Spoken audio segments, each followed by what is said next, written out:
I'm never gonna have I'm never gonna have an intro, like a proper fucking intro for everything. Hello, good morning. I'm back. My internet is back. Yeah, I have. This is interesting. What happened to me? I was supposed to be streaming, yesterday, but no, because my internet gone poof for almost the whole day. That it got back during like around afternoon in my time. So we have that. Without the without the internet, I didn't do anything. Only I think I did kind of wait. I just opened yeah, yeah, thinking about it, I really didn't do anything. All I did was sleep. I was so stressed about it because I woke when I found out that I don't have internet, like completely.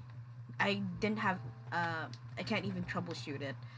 Is that I was asleep and I noticed that my because I listened to a shameful, it's not a shameful confession, but I listen to ASMRs when I fall asleep to fall asleep. So I woke up and I'm like, why is it on pause? Because I have a playlist, and it's like it's still buffering, and I'm like, I checked it. It's like, what do you mean? What do you mean?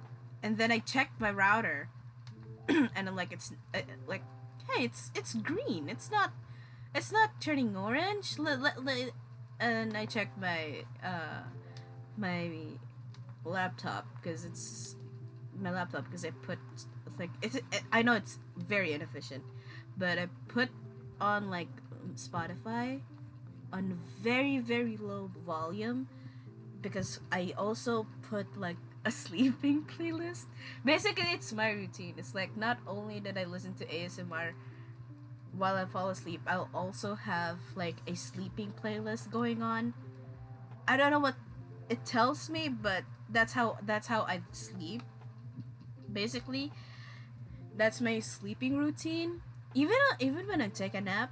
So with that, I'm like, what? It's quiet. It's like nothing. There's no audio, huh? And then I check.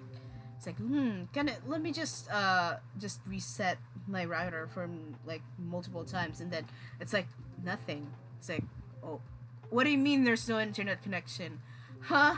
And then I messaged my mom, actually, and then it's like, do you have like internet connection in your place too? And it's like she said, no, yeah, like no, and even in the morning it didn't have one.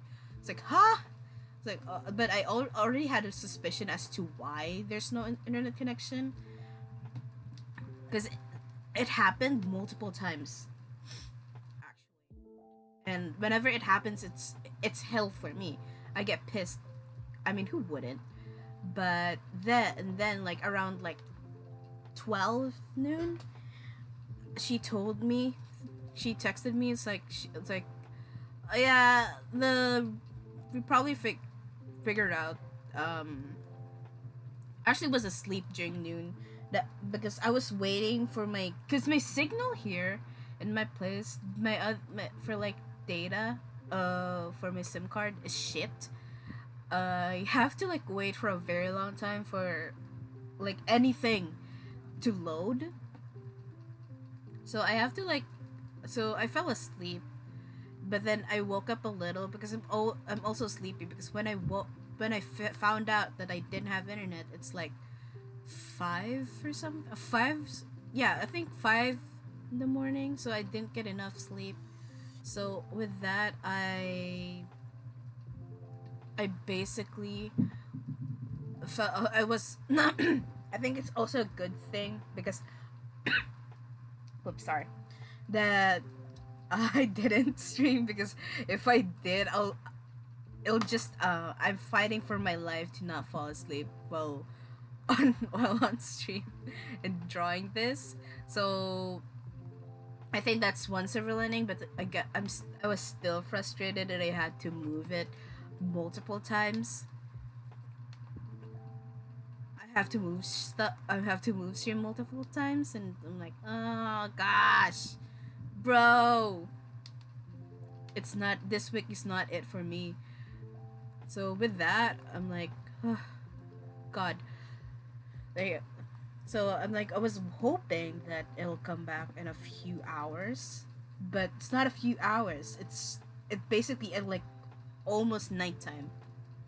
It came back, and during like when I woke up and when I found out my mom's message, I'm like, yeah, someone stole the someone stole the fucking cable for the internet in our area. I was like, I fucking knew it. It's them again. It's them again. I fucking knew it. I don't know who, but motherfuckers. I was like, God damn it, man. And they're like, their internet service provider is like already working on fixing it. And I'm like, like, I'm already whining. Yeah, I'm pretty much useless most of the time if I don't have internet. Which is kind of fucked up. But yeah, I can't blame me because most of the things I do is requires internet. You know, I'm quite reliant to it, so you can't blame me. So yeah, that's my day yesterday. All I did was sleep, but at least I get like a lot of sleep than before. I haven't I haven't been sleeping properly since well, I haven't been sleeping properly in general. I can't relate for like a good you know, a good sleeping schedule. The only time that I'll have like when I'm like very I have like I could sleep early is uh, when I have my allergy medicine or when I'm very very sick.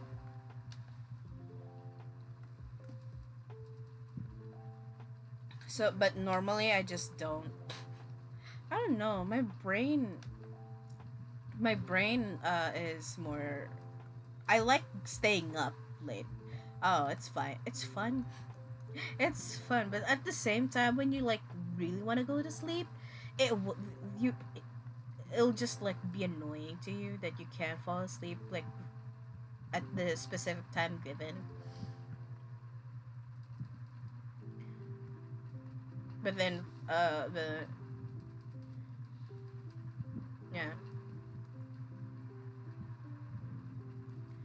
I might fix the freaking fan later. Gosh. So yeah, this is what I've done. I actually do. Yeah. Right now, this is like the draft of the draft because apparently the second one isn't simple enough. I don't know what the fuck do they mean by simple. It's like I need like you need like when you make characters, I guess in my opinion.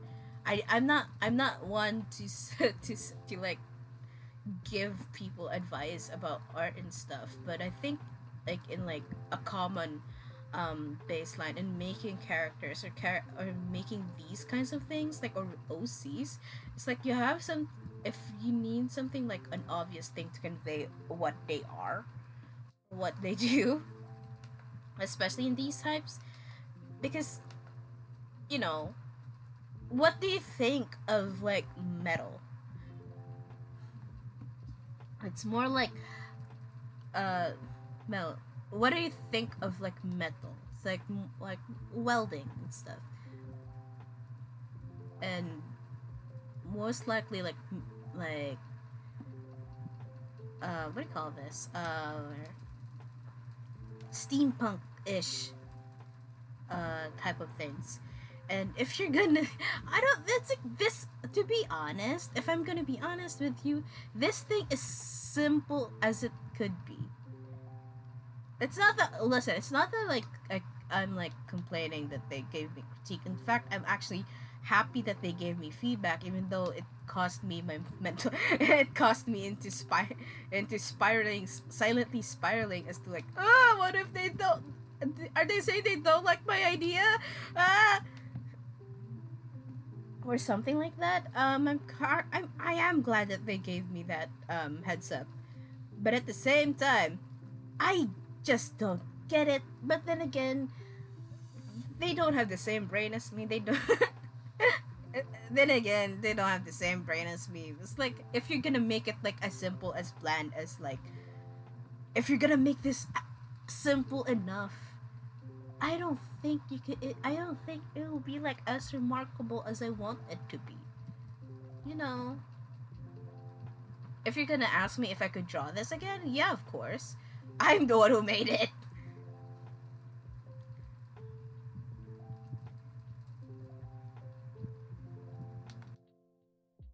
I'm the one who made it. Gosh, just trust me. You know, let me cook, fam. Let me cook.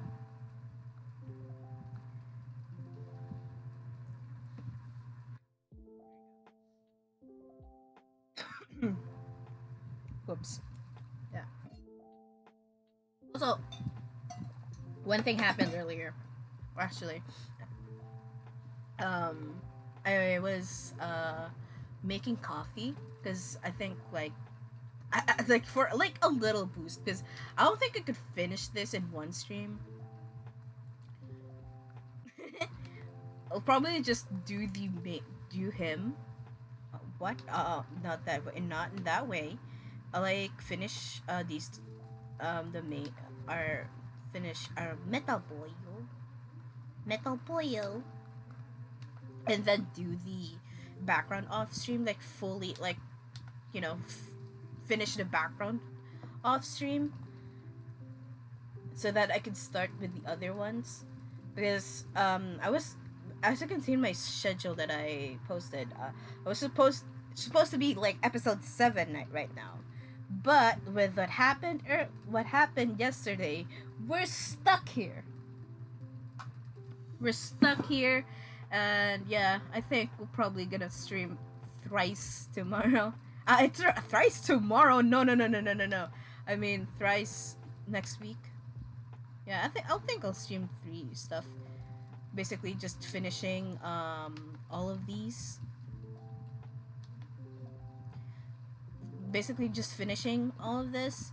Then I think I'll take a break from like streaming drawing stream a little bit because I could slowly feel my hands my hands straining again, and I don't want to like I do have like a compression glove thingy that I barely use, and I don't want to use it because it's annoying. As much as it looks cool, I don't want to. So yeah, I'm gonna need to take care of my little hands.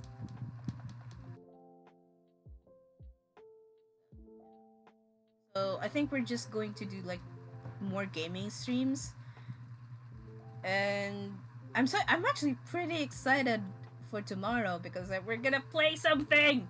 I haven't played games for a very long while. I think the last time I played something was like Skullgirls Mobile. Actually, if I figure out if I could figure out how to stream my phone, stream games on my phone, I probably would. I would probably would I'll probably stream Skullgirls, a little bit of Skullgirls and Wild Rift. As if League playing League on my laptop isn't good enough. I still need the fix on mobile. Gosh. Actually, I haven't played like Wild Rift enough because of course it's like newer, but I like the graphics. The designs in like Wild Rift are pretty nice. But sometimes I'm just like too lazy to play. That's like most of my issues right now in playing is I get pretty burnt out easily with games. Maybe because I haven't found like a game that I could focus on a lot. Except for like what League right now. I don't even know what's my favorite game. I don't know what's my favorite game, to be honest. It's something that I never really dabbled with because I could just play whatever games that I like, whatever games that I find interesting, but never really like a specific one that I would say that's my favorite. Like I could play fighting. I enjoy fighting games. I enjoy playing fighting games, but am I good at it? No. I think because if I but to say that a game is my favorite in my little perspective is that I need to be good at it to consider it my favorite, and I'm like I'm not good at any of these. Like I can't say League is my favorite game. I fucking hate that game. It's trash. It's trash, but I don't know why I keep coming back. It's like a curse. It's a curse that you inflict on yourself.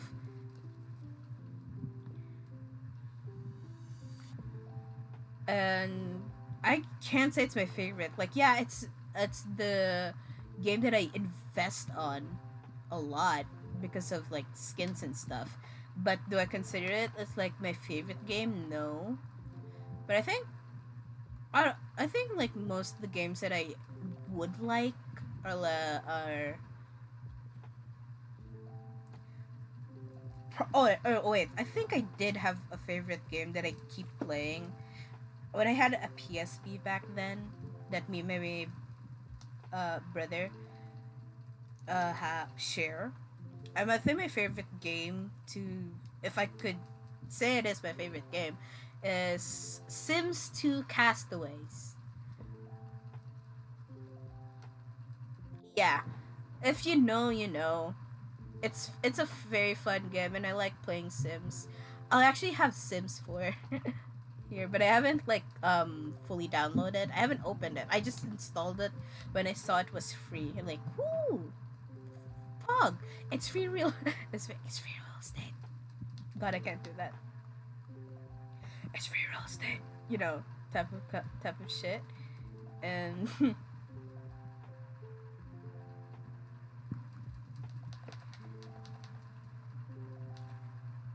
and I'm like, it's fun. It's like basically your Sims got stranded in a somewhere in islands, and you have to your main objective is to get out, but you can just but yeah, but Sims style. There are times that there are things that you have to do to progress and stuff, and it's fun. I of course role play stuff. It's I the thing is one thing I'm sad about is that I can't kill anyone. I can't kill anyone on that game.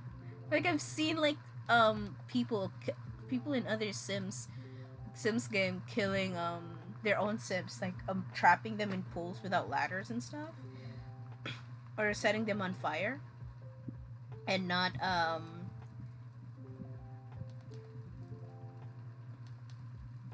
setting them on fire and not like extinguishing them. And yeah, but with that, it's like that's the only drawback to that game. Though like low graphics, sometimes it's annoying. Sometimes like stuff, like you can't control them. There's sometimes this your Sims are stupid as hell. I mean that's given, I guess. It's fun. It's a fun game. It's a fun game, and like the things you gather, because you also have to gather shit, so it adds more fun, I guess. Like because you have to craft and stuff, and I enjoyed it a lot. And also it has fishing. It has fishing, but good God, um, it it like gives you it's basic. If you think about it, it's basically Animal Crossing, but Sims. Please don't kill me for Sims. Please don't kill me for like my awful comparison. Is it an awful comparison? I don't know. I would love to play Animal Crossing. I would love Animal Crossing. Because I also like I kind of do like the appeal of farming games, but at the same time, I don't like when farming games take so much time to like complete. Like especially like or they wouldn't let you go crazy on shit. Especially with like time stuff. I don't like it, especially if they won't give you like a speed up option when you need it the most. That sucks.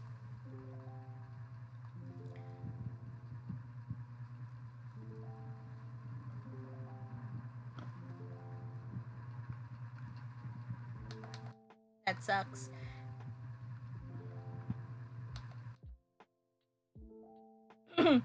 And yeah, I think that is like one of my favorite games. I can't say like favorite the favorite, but like one of them. It's really it entertains me a lot. I replayed that game. I replayed Sims Castaways for multiple times now. Multiple times, but I haven't played that for a while because I don't know. Our PSP fucking broke. So I don't know. I'm not the one who broke it. I don't know. Like the screen broke. We didn't get time to like repair it. So it's kind of sad. We also have like Tekken there, so which I also enjoy. That's why I said like I like fighting games, but I'm not that good. Actually, in terms of fighting games, I actually played Smash for the first time last year, and have I won? I do not haven't I haven't yet. Hopefully, like actually because I played it in uni, so if they bring it back, it's like it's not a competition, but like they let people play stuff, and it was fun. The first like the first character I played as was Bayonetta, of course, because why not? I want to slay, okay?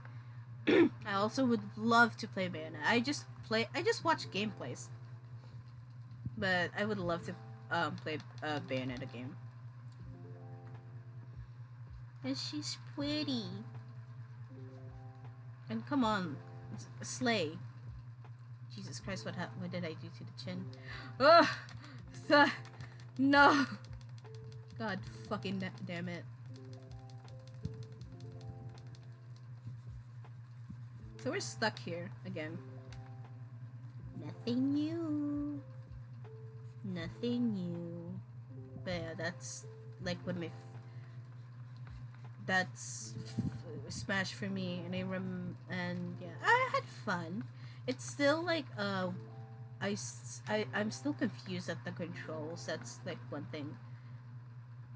But most of the time, But I prefer right now is what I prefer is Tekken, which in terms of like fighting games. The thing is, the reason why I like fighting games is that I could just button mash, which I think is the key, rather than um yeah, of course you could like memorize the combos and stuff, but most of the time it's a matter of, you know, who can mash buttons better, and which kind of do help. But yeah, and also like assessment and just keeping calm. Because okay, whenever me and my friends would tag me along, we would tag along and play stuff. If they, I would always have oddly enough, I would often win in like fighting games.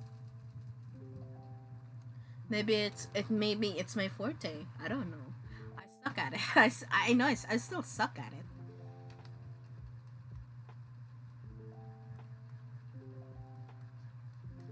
Here we go.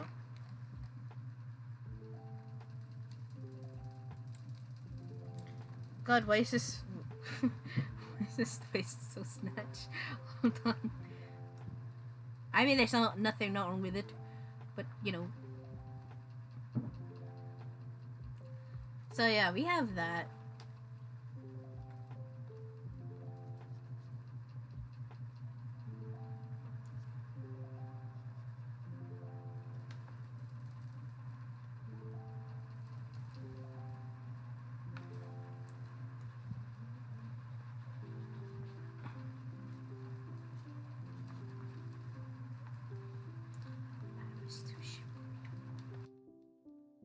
And and oh, I also one thing I also have in that PSP was Crash Bandicoot Tag Team Racing, and I also love those type of racing stuff.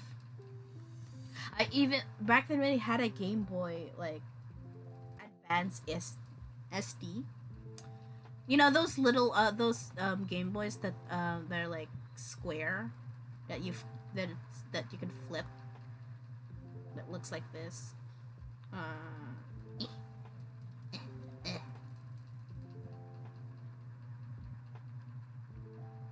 like those Game Boys. Not that you could flip.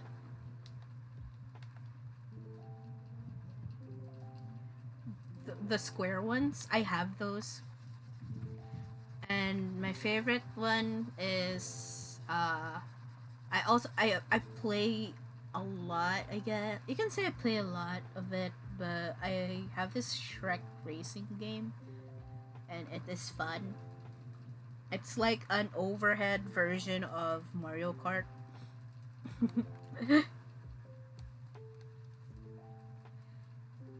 And yeah, also in that when I had those, I also like playing Metal Slug. Not really, it's just like I copy. This is one thing I do when I was younger, because what I do is I copy the game files of my, it's either my brother or my dad. I copy their game files so that I won't, you know, I don't want to suffer playing all playing the hard parts of it. I could just replay other stuff. But I think if I would like, if I get the chance to play them again, I probably would just, you know, do it myself. God, that mouth. Wah!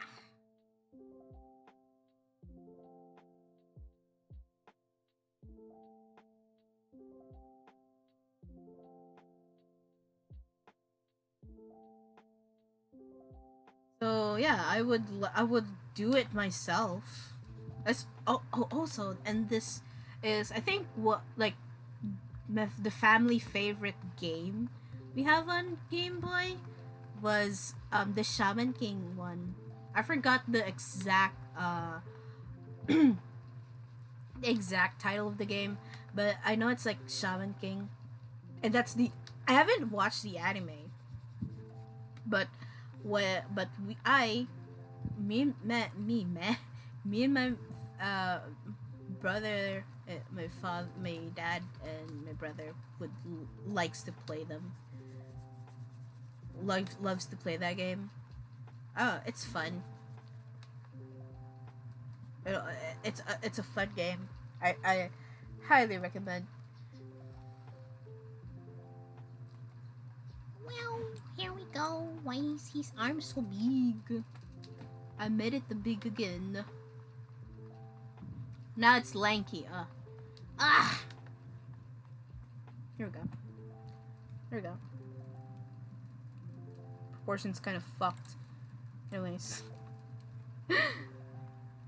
And yeah, we have Crash Bandicoot on the PSP, and I fucking loved it. Crash Bandicoot though is fun. It's fun. It's weird, but it's fun. Crash is fucked up. The platforming on like Crash Bandicoot Tag Team Racing sometimes boggles my mind. But if I like play other Crash Bandicoot games, I think it's already mind-boggling. I guess that's the only Crash Bandicoot game I play, and I enjoyed it a lot. I think my favorite area there is the It's either the pirate one, the early area, or the fairy tale one. But the fairy tale one is annoying to like navigate, especially when you try to like go. There's a platform there that grinds my gears most of the time. I know it's like a lot like after the part where there's like a pumpkin rolling over you. It's good that it's about to roll you over. Huh? Is that a word? You know, it's gonna roller you.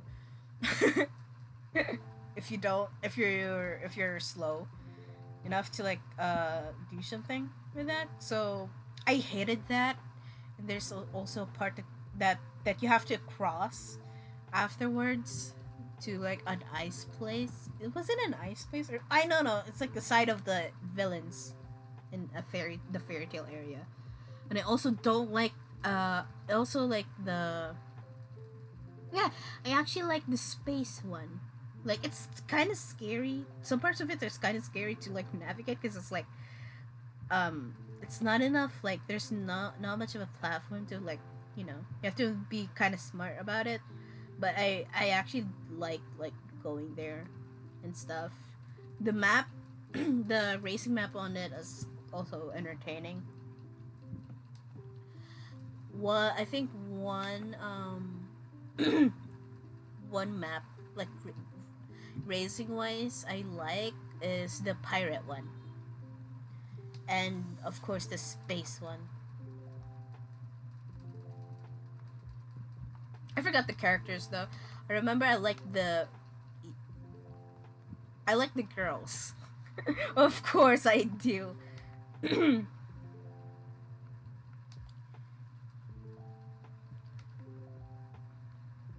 What can I say?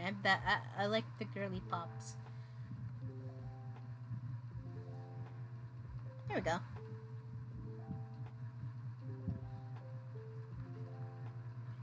Wow, wow, wow, wow, wow, wow, wow. It's where finally there's something. It's been like 30, 35, 33 minutes, and then we're still at we're still here.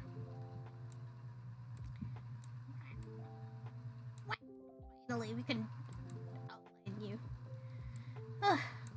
So yeah, next week. Okay, wait. What are the other PSP games I play aside from those three? Yeah, okay. I have this Winx game where it's a compilation of like like some like small Winx game, and I enjoyed it. some games don't work, but it was nice. It was pretty nice. I like it. If you're gonna ask who's my favorite Winx character out of the main, it's probably Techno. Techno or Musa. I like them. Heavy on Techno though. That's my Winx Oshi. Or anyone but Bloom. Anyone but Bloom, to be honest. I mean, girl, you know, it's fun. It's like very girlsy kind of game that you can just turn off your brain to.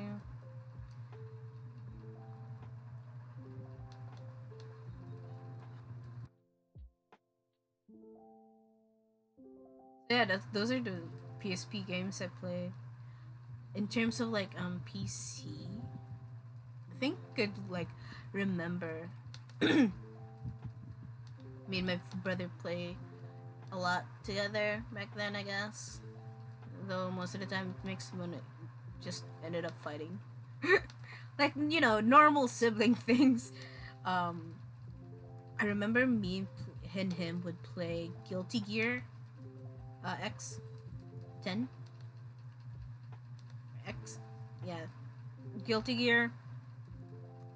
You know, those co-op things. I think he tried to make me play House of the Dead too when I was younger, and I didn't because I was a wuss.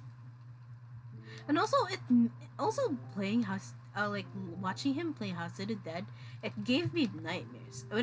Like back then, I'm like more, I think, guess because I was younger, quite like susceptible to like nightmares, have like nightmares about horror games or like anything horror in general. But right now, I just like I feel it. It's hard for me to get scared right now. Like jump scared, yeah, because of course it's a normal response. But like scared, not so much. I think it takes. I think I've grown a sense of tolerance to it, to horror stuff. Like hell, I don't even flinch watching zombie movies anymore. But yeah, in terms of like things that are things that are terrifying, um, yeah, I get scared when it is really scary. I think the last time that last like scary me things that um creepy the fuck out is hold on.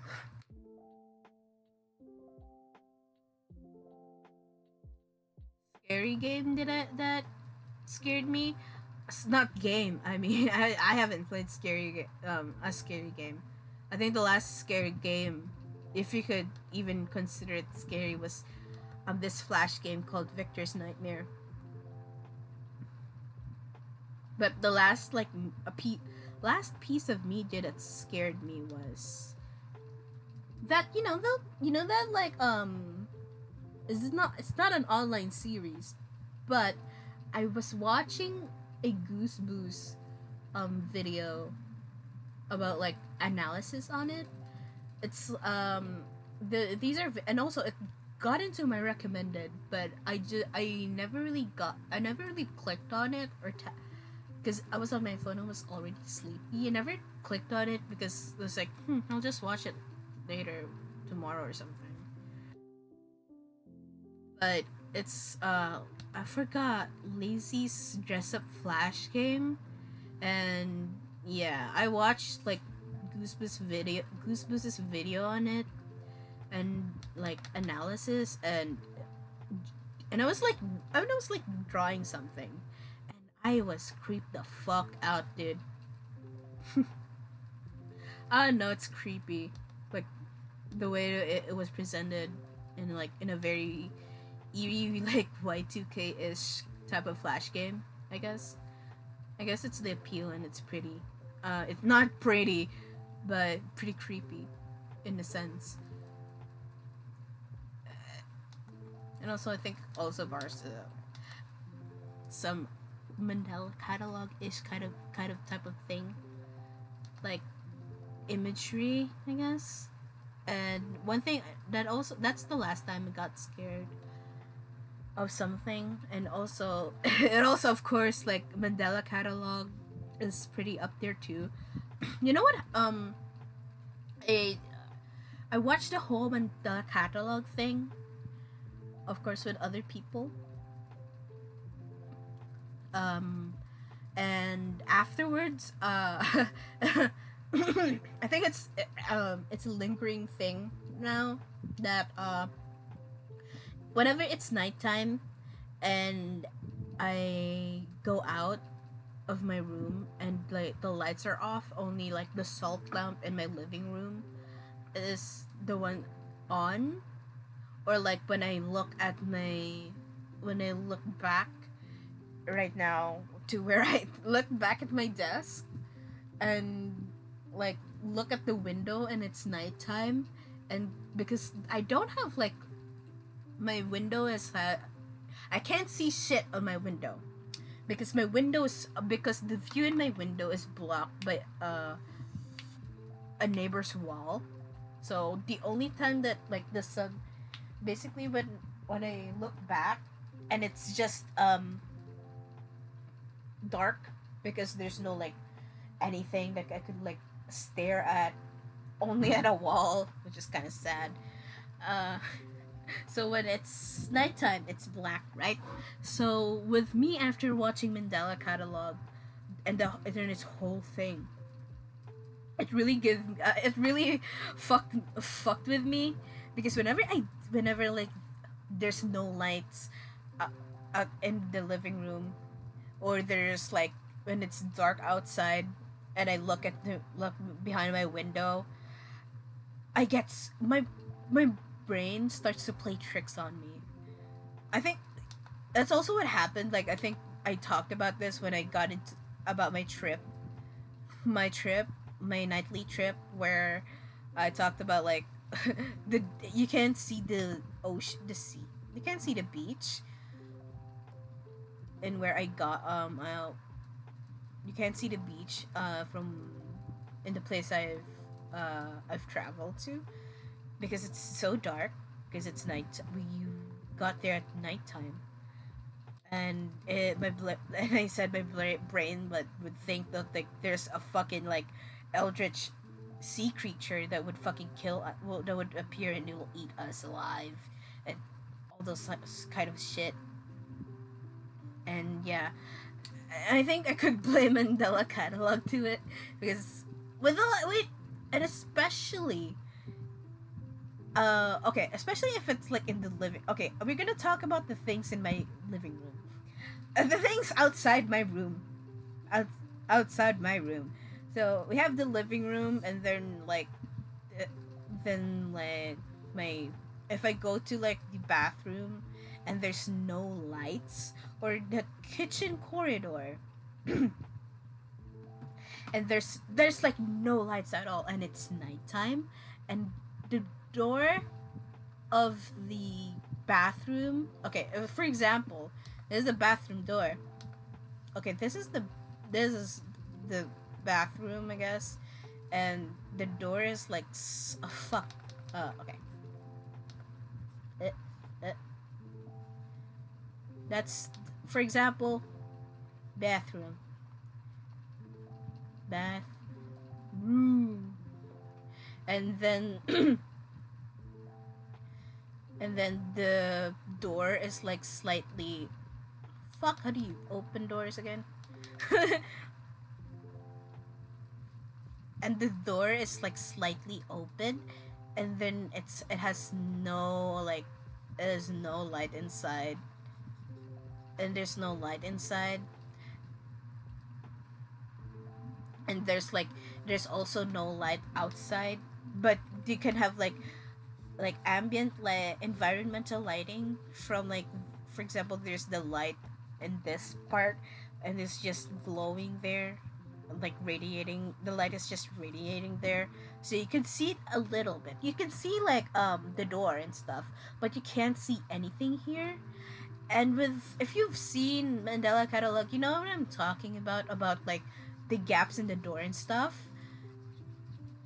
It's and you and it affected you real bad. Yeah, like I said this that I like.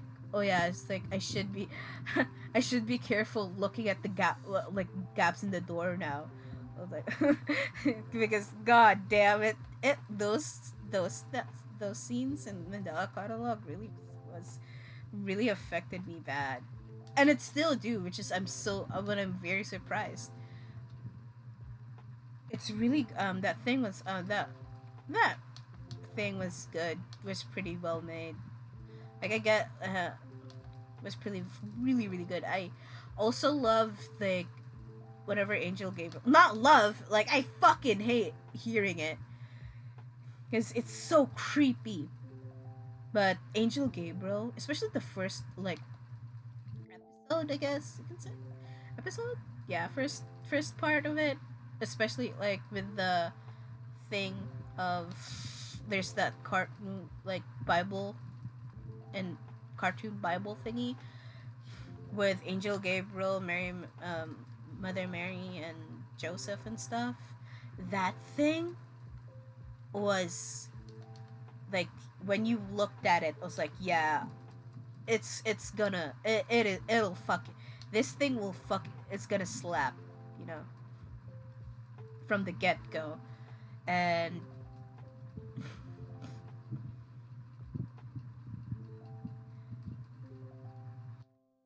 yeah, that thing. Yeah, Vanilla Catalog is really freaking good, and it's insane. It was made by a 19-year-old. Like what? Like damn, dude, that's really impressive for their age. I wish I could be that like creative. No, So with that, then another one that fucked me up real bad was Skinamarink. I actually have heard of like Skinamarink before watching it. I've actually heard of it from when I had like Wendigoon's video like on play in the background when I was doing stuff and all, and it was like, but I never really paid attention of what the hell he was talking about Skinamarink.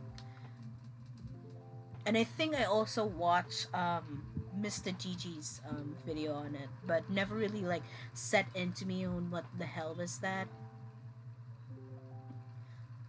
And then when I watched it, uh, like the thing is, it's also like a mixed bag when if you watch Skinamarink, because it's a really I could admit that the pacing, I guess, is really slow, but not in a slow like oh my god, like annoyingly slow, but the slow pacing helped build like this very thick thick tension, which is quite effective because holy shit, that um that film was terrifying.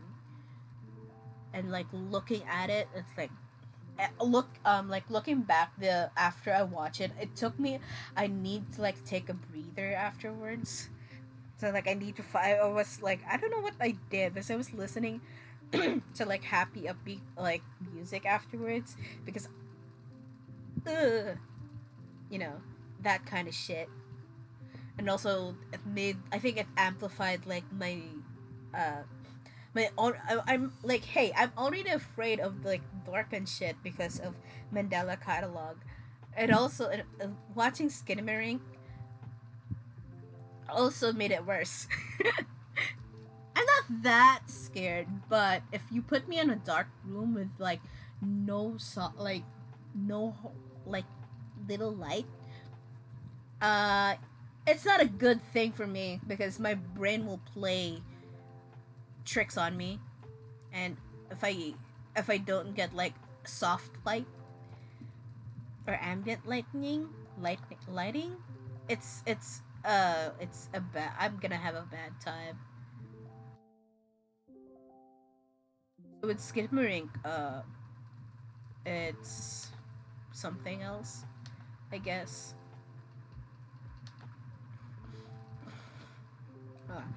Skidmarink, it's really good. If I could, for me, it's good because if I guess if you're not that like into like weird, obscure type of horror, oh my god, the layer thing was just, hey, go back to your place. If you're not into that type of thing, or like very slow pacing, if you want like fast, like jump scare and shit, like if you want like full on classic horror that you would see in normal cinema, and if you're not that, well, I think if you're not that used to like internet type of like horror stuff, I think you wouldn't get it much. And also if you hate like the slow pacing to it, I think you'd not like it, or you like won't get it. But if you like, you know, try and understand and like go through um in a perspective in like actually actively watching it, I guess it's gonna hit you because the plot is just very simple. Basically, two little kids uh was in their house and then suddenly their parents are gone, and they're when they there's nothing, they can't escape the house because their windows and doors are blocked by something, and there's stuff happening. Like you can't see the children, you can just hear them, and you can just hear the casts and get, I guess, and stuff. There's like more like shot. It's it's a really dark film, like visual wise. Like you can, I think they rely on like warm lighting, like warm incandescent light, and like the light from the TV and stuff and all that jazz. It's quite dark, or like night vision things, but also there are times that when, wait, no, there are times, but it's, but I think that's the gist of it in terms of like the story. I remember like I don't think if it's a spoiler, but I've seen like a comment that I do agree on like, I don't know whose video is it. I think it was Wendy Goons, that it's a metaphor of like a child, it's like a child's perspective of being in an abusive household or some stuff, in some way, that it's a nightmare. Basically, it's a nightmare. It's a nightmare that the children um is in. That's what Skinamarink is, and I think it does check out if if you look at the film, if you've watched the film. It's because it's told in like a child's perspective. That's why it's the way it is, and I think it's like a very refreshing point of view, that it truly encapsulates the perspective of a little child, that you're like watching the film made me feel so like helpless, make me feel so helpless, and like you can't do anything because you feel so small. And yeah, it's a really good film, if I do say so myself. And would I want to watch it again? No, for me it's kind of a bit of a hard watch. I guess I need people to watch it with me, so that, you know, it'll be fun. I'm not just suffering alone. There's this scene that is like, hold on, let me just drink some more water.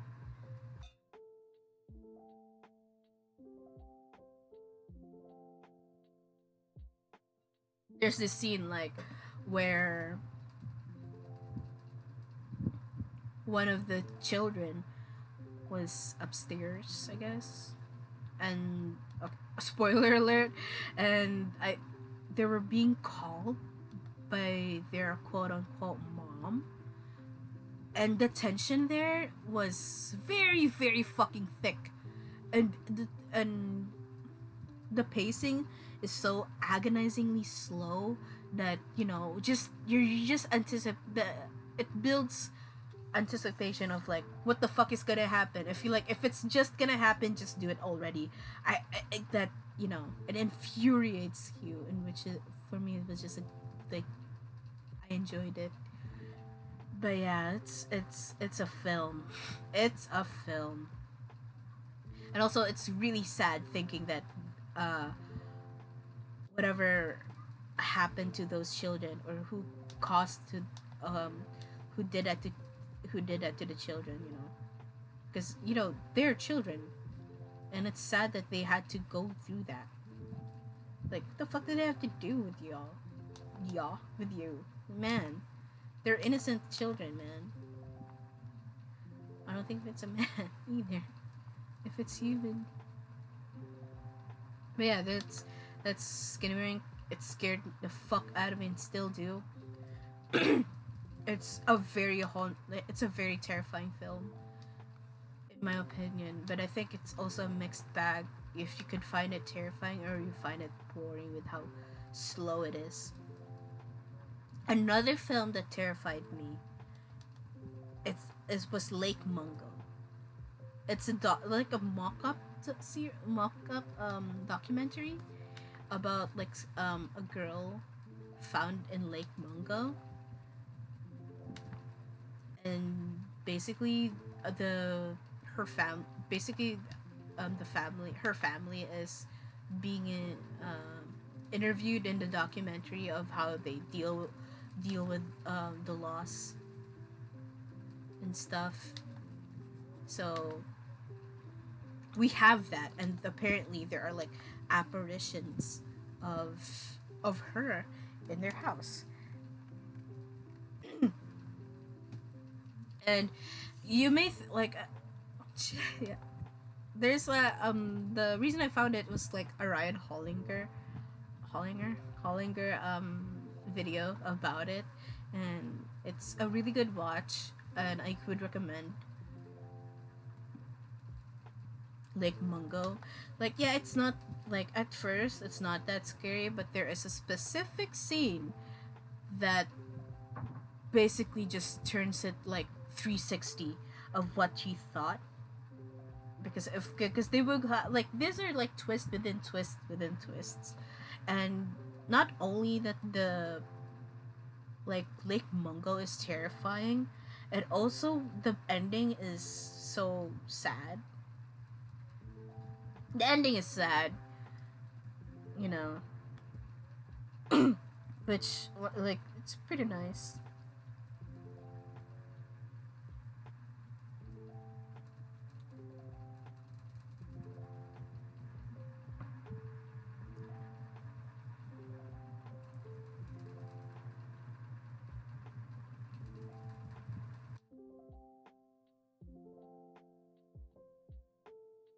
It's pretty nice, I guess. So, but yeah, I would recommend that. I think I would recommend that film. It's kind of weird. But yeah. Actually, a lot. I watched quite a lot of horror. Not quite a lot, but when I have time, or when I'm feeling it, I would like find a Ryan Hollinger video and would like binge watch it, or like if I'm like very curious about the film, even though it gets spoiled to me through it, I would actually watch it myself, because in terms of me and spoiler, um I know to myself that I'll forget about it. I'll forget about it, even though like you told me in detail of what's gonna happen. The thing is, it won't register in my brain of the things that will happen. Like, yeah, those certain things will happen, but the way it's different if you watch it either way, because of like the way it was presented to you, I guess. That's me with like spoilers. Like, I don't really mind spoilers, you know, because it doesn't beat the way I experience it.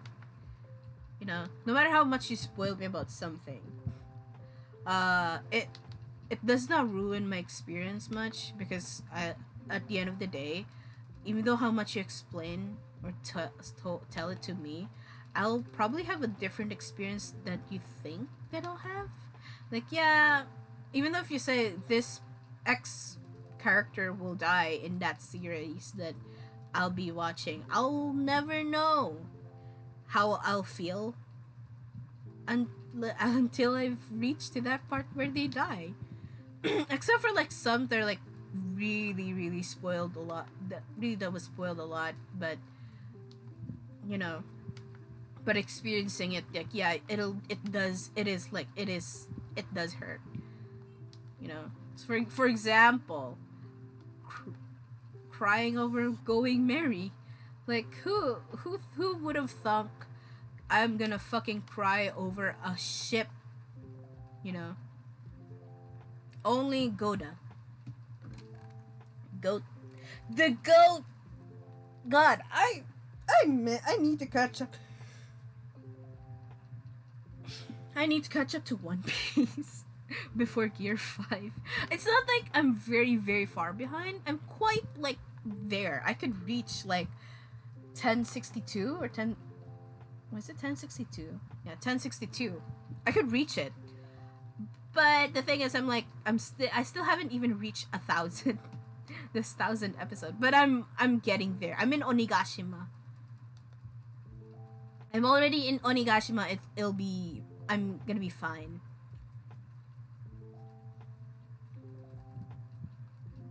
But yeah. What was I talking about? I forgot. Here we go again. God, I keep forgetting. Most of the time, I keep forgetting the things I was talking about, because I get into like a lot of tangents, and then whenever I try to come back, and it's like, like I don't know where we're going anymore.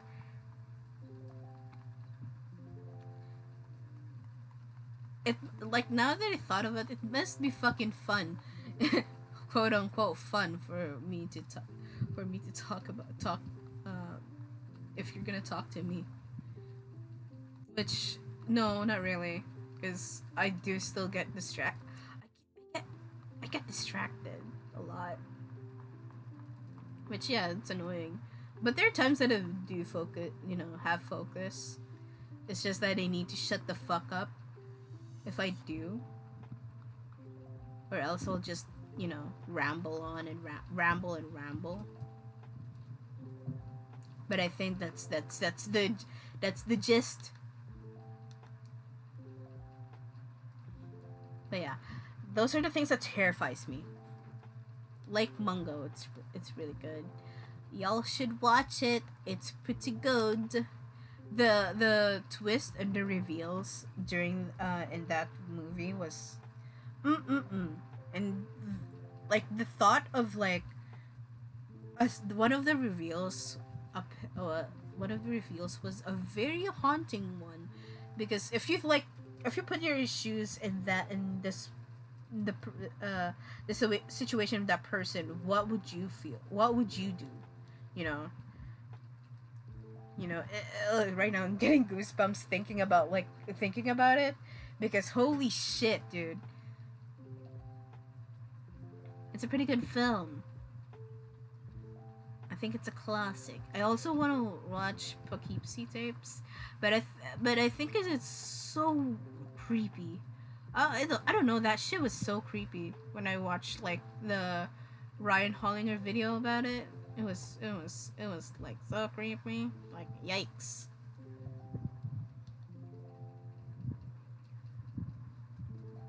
I saw I have like I made a film like watch list just now. I think I almost forgot that I was gonna stream the even though I was like on oddly on time. Well, you know, oddly on time in terms of streaming because what do you call this? I was oddly on time. And almost forgot that I was supposed to stream, as I was like busy looking at my Netflix like watch list, and then like it's like I keep finding movies that I've been meaning to watch for a long time. I was like, oh yeah, I have to watch this, and that, but I will be hyper focused on watching one thing. Oh God! Oh no! Oh no!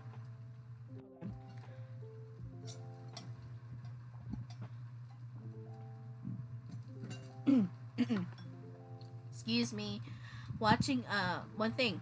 I have to watch I have to finish the Twilight series, the saga or something.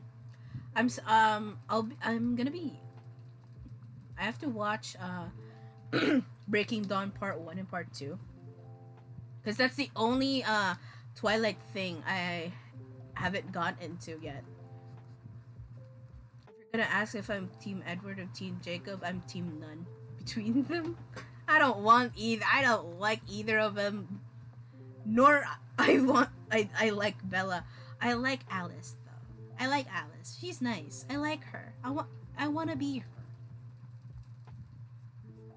But between the main those three, hell nah. Especially Bella. You know what? Not especially Bella. All three of them. They're annoying. They're like It's like Jesus fucking Christ, dude. Like yeah, Jacob's a fucking creep. Edward, another one. But at least he's kinda respectful, but I think he's a blueprint for like emo boy. For those fucking sad boys. Those sad boys. And Bella is just Bella. But do I enjoy watching Twilight? Yeah. Like, I get it. But I get it. Still fucking funny as hell though. Oh, finally. Oh, what the hell did I just do? Hold on. Hold on. But yeah, I have to like finish watching the whole Twilight thing, so that it will it won't bother me anymore. I won't be bothered by it anymore. And yeah, finally. It's kind of funny that Twilight is based from Three Cheers for Sweet Revenge by album by MCR, but they did it. MCR did refused to make a song for them, but instead they wrote Vampire Money, which is kind of funny. I find it funny that that happened, or that like it's based like Stephanie Meyer took inspiration from like My Chemical Romance to make Twilight, and then like Twilight is based, and then with E.L. James making a fanfic of making a Twilight fanfic that is now the 50 Shades of Grey that is now 50 Shades of Grey. It's insane. And then afterwards, when I almost said live action. Sorry, I'm a weeb. Then it was adapted into film with Dakota Johnson, it led to Ellen DeGeneres' downfall. It's the time this domino effect is something else. It's a riot. Wow. Ah, I fucking hate making lines. Jesus. Ah. Ah, wait, why do I do that? So yeah, that's like the top priority in my watch list. Second is Ladybird, because I want to cry. I'll probably cry watching Ladybird. I keep seeing it on TikTok, especially in like those if you have TikTok and you see those like slideshows with like a lot of quotes and stuff, those shit make me cry multiple times late at night. And I'm like crying over it. It's like ah. And I'm like silently crying in my bed, like reading all those things that they're definitely from Tumblr.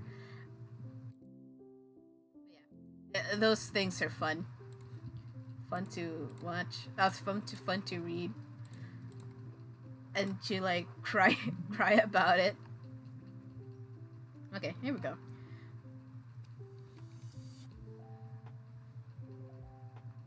There we go. I think it's fine. I think it's better now, I guess. Whew. But I think I could finish this. I could finish all of that today. It depends if I don't want to work on it right now, or you know, just push through it. Probably will push through it, because why not? I'm excited for the next episode for this though, because it's polymer, and I like my design for polymer.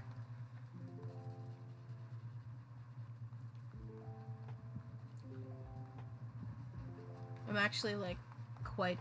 I'm also like doing some other stuff for them in the background. Actually just started, and I might like send it to them for like thoughts. Maybe you could change it. And also this will be the first time I'll be using Canva, because I don't know if it's a pretentious thing or it's just me having skill issue. I don't know how to use Canva,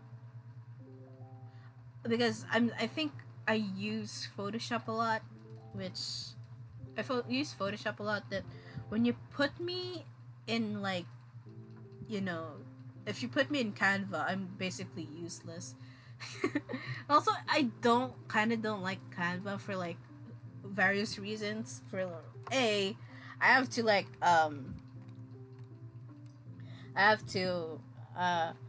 because you know, with premium, and you know, I don't want to pay for it.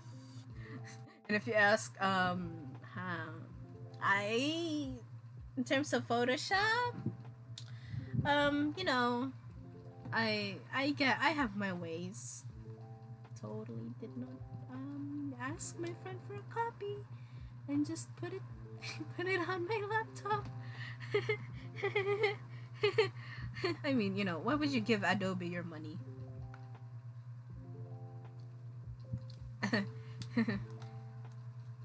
Will I get in trouble for for saying that? I don't know. But hey. Yeah, I can't get with like stuff with Canva, because it's still like it still feels limited to me. Like there's some stuff that you can't do in Canva. Like yeah, their templates looks good, but like actually the starting screen and my end screen was made from Canva. But oh my god, I used the wrong. I colored in the wrong layer. No. Hello. That's is. Okay, okay. I made my starting screen and my ending screen in Canva. But that's it. Actually, like editing wise, it's a lifesaver for me, and making those little things. I might do some changes to it, of course, because as much as possible to like make my stuff better. But yeah, I can't with like Canva most of the time. I always like complain, but right now because I've been like making some other stuff offline, I've been using. I just actually did use Canva, like layouting in Canva, um, last night, and I think I'm getting the grasp of it. I still don't like it though because there's some stuff that eh, I just find annoying. But I do like that they have like uh free assets and stuff, free pictures. That's nice. And I could just search stuff up and you put it on my layout, and it's nice. I like it. But do I if I'm gonna pick between Photoshop and Canva, I'm gonna pick Photoshop because they have you know the things I'm quite used to. And in terms of like me actually layouting stuff, I actually do the layout myself. But for me, I felt like I need to crunch time, so I just decided to just like fuck it and just use Canva, even though I don't like using it because I find it annoying. Uh, I don't know what's with my beef with Canva, but it's something that it's just skill issue for me, I guess.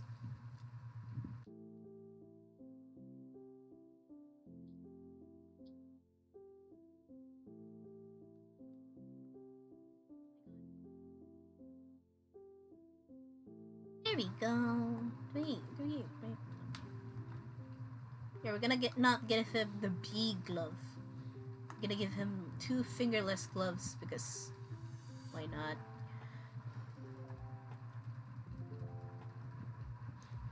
And then them Googles.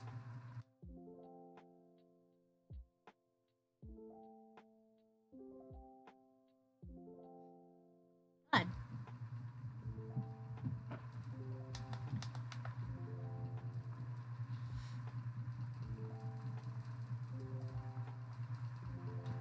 Yeah, so yeah, Ladybird, we have that. Then I think the other one is The Favorite, which I've been meaning to watch for years, but I keep forgetting. Banshees of Inisherin, because I'm quite curious about that film. And yeah, One Piece film Red also. I've listened. The only thing I've interacted with One Piece film Red is the is Ado's like songs on it, which slaps by the way, of course. And yeah, that's it. And I haven't watched it. I just know that Shanks is a dilf. That's all. And I afterwards I think I would catch up to One Piece while on the fly.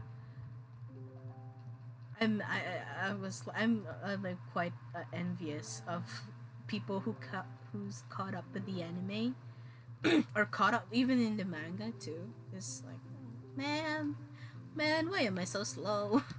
I'm a slow poke. It's sad. I feel sad about it. But um, with that, I'm taking my time with it because you don't have to rush. Actually, if you want to start One Piece, you don't have to rush. To be honest, just take your time.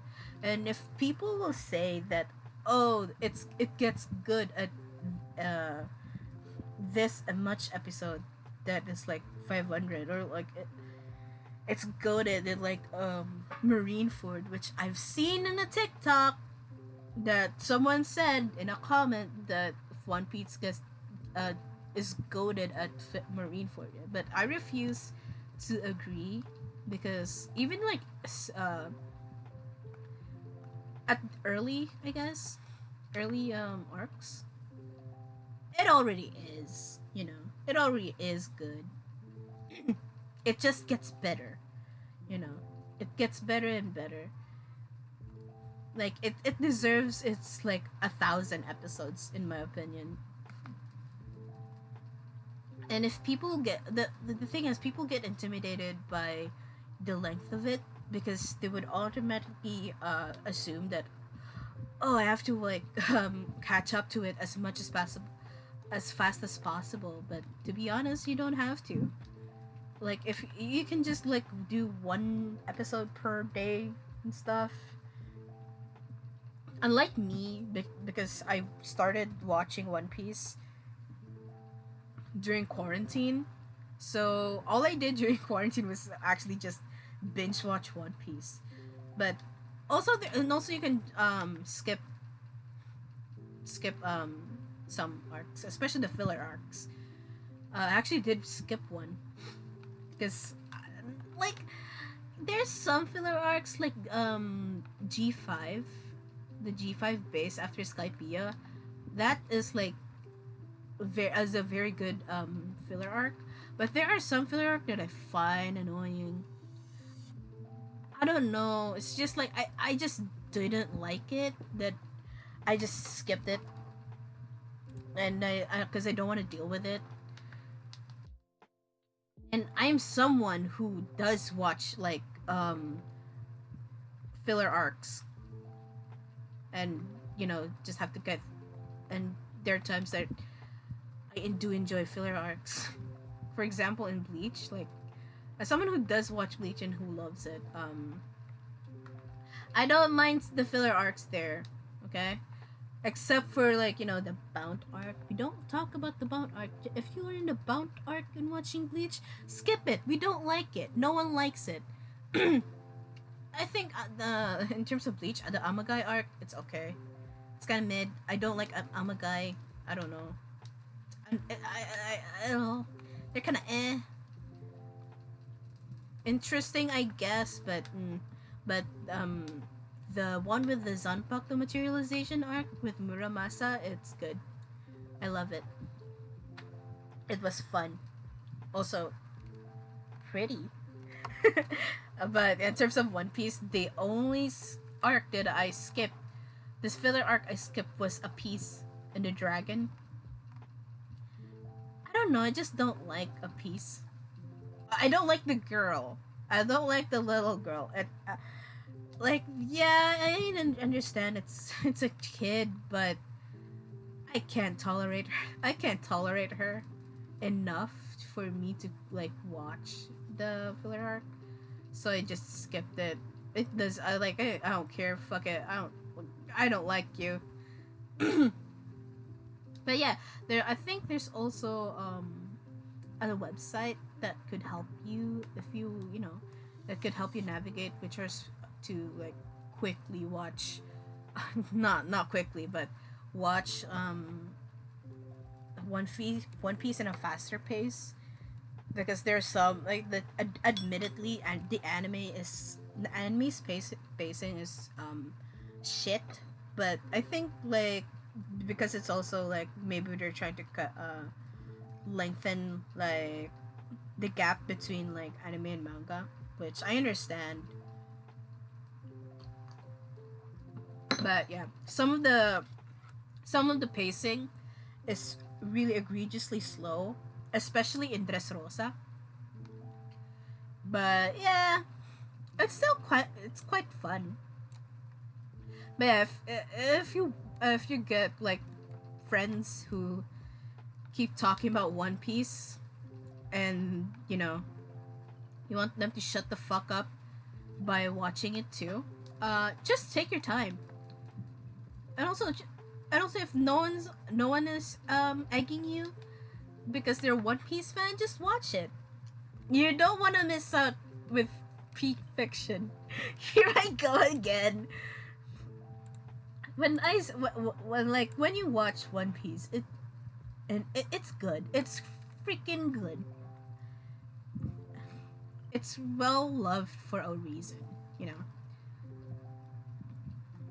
and it deserves everything. And the amount of and the amount of love to it, it's well deserved. It's just it's a very good it's just very good. It's just a very good piece of literature or media that I think you're gonna if I think if you haven't watched One Piece already, and it's because it's already on its like last leg, I guess, like the One Piece, the way that like I'm quite like updated with the manga because people keep spoiling it and I can't avoid it, but the way that like the One Piece, like the journey is just beginning, because all of the thousands of episodes are just like a warm up to the to like One Piece itself. I think it will be a historical moment when it ends, and you don't want to miss out. You know, you don't want to miss out with like an iconic event. Do you? It's a great pirate adventure with a lot of stuff happening at the same time. You learn a lot from One Piece. Especially if you open. It's kind of also sad that some One Piece quote unquote fans would like ignore some like would mischaracterize characters, which quite it's annoying. You know, it's annoying, especially when they see those shit on Twitter. I mean, yeah, of course it's Twitter. I shouldn't listen to them, but come on, man. And also, I do not talk, not especially, but when like there are times that I would see people like slandering Nami and stuff. Like I know, I think it's a running thing with other like especially like I think male One Piece fans would, you know, just put Nami in a box of like she's a money hungry bitch. But no, I don't. I refuse. I love the girls and stuff. And no, you can't pit them against each other. Nami is just, you know, just that girl, you know. And so is Robin. So is everyone, to be honest. And yeah, and the way that like the show also tackles a lot of like real life shit is quite like impressive. Like if you see One Piece as like a very very goofy type of anime, like yeah, it is goofy, but when it gets but it can also get like very dark and very real. Like for example, in the Kokoyashi village and Arlong Park, you can see like you know, stuff with Nami wanting to be financially free, liberated from the debt to of the Kokoyashi village from by, you know, to Arlong and stuff. And you can see how the Marines are like you know, would pay blinded to would, you know, be blind about the things that happening in that village, and like, you know, how fucked up the government is. And that's kind of stupid. Like some One Piece watchers would say that like, oh no, it ain't a political, it doesn't have political subtext. What are you talking about? It's just like a rubberman's journey to be a pirate king. It's like, no, did we watch the same thing? Did you turn off your brain? You probably did turn off your brain while watching it. Like there's a lot of like political subtext. Is it a subtext? Like not so much of a subtext, but if like it's literally in front of your face, you know, it's just a little like 5% of your media literacy. Yeah, I think you can figure it out. But yeah,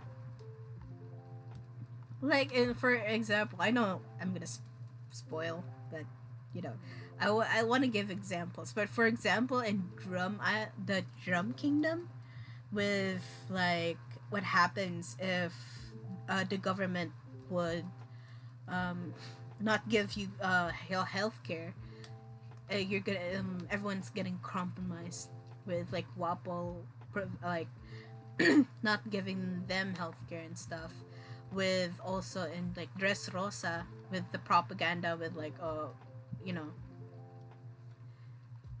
and stuff, and even in Fishman Island, which tackles about racism and the effects of it in the future generations.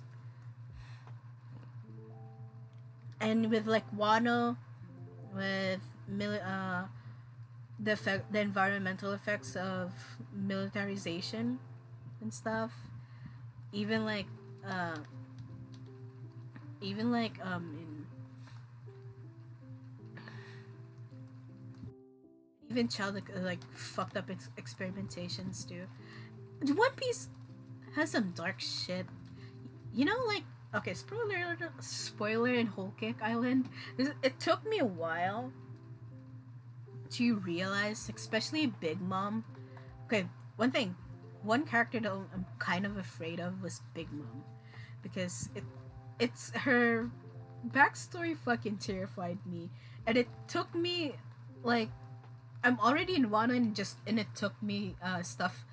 It took me like weeks to realize that she ate her friends and Mother Carmel Carmen Carmel in her backstory, and it didn't hit me until like when I'm already in Wano, and it did not hit me that she ate it didn't hit me that she ate it didn't hit me that she ate her you know, she ate all the people in the orphanage. I'm like, what now? Wait, come on, you're fucking kidding me, right? Like, what? I guess she did. I like well, yeah, she no, like looking back, she did with like you know, with her like hunger pangs and stuff. Yeah, the thing with like her is because I'm afraid, because I think like mothers going evil terrifies me. I guess it was also like the effect for me, like watching or like looking at Binding of Isaac lore with with Isaac's mom being a religious fanatic and like about to murder Isaac and stuff. That terrified me, and also that in turn terrified made me terrified of Big Mom. But yeah.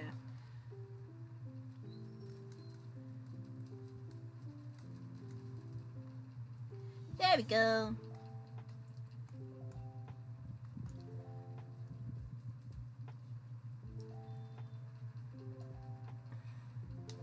But yeah.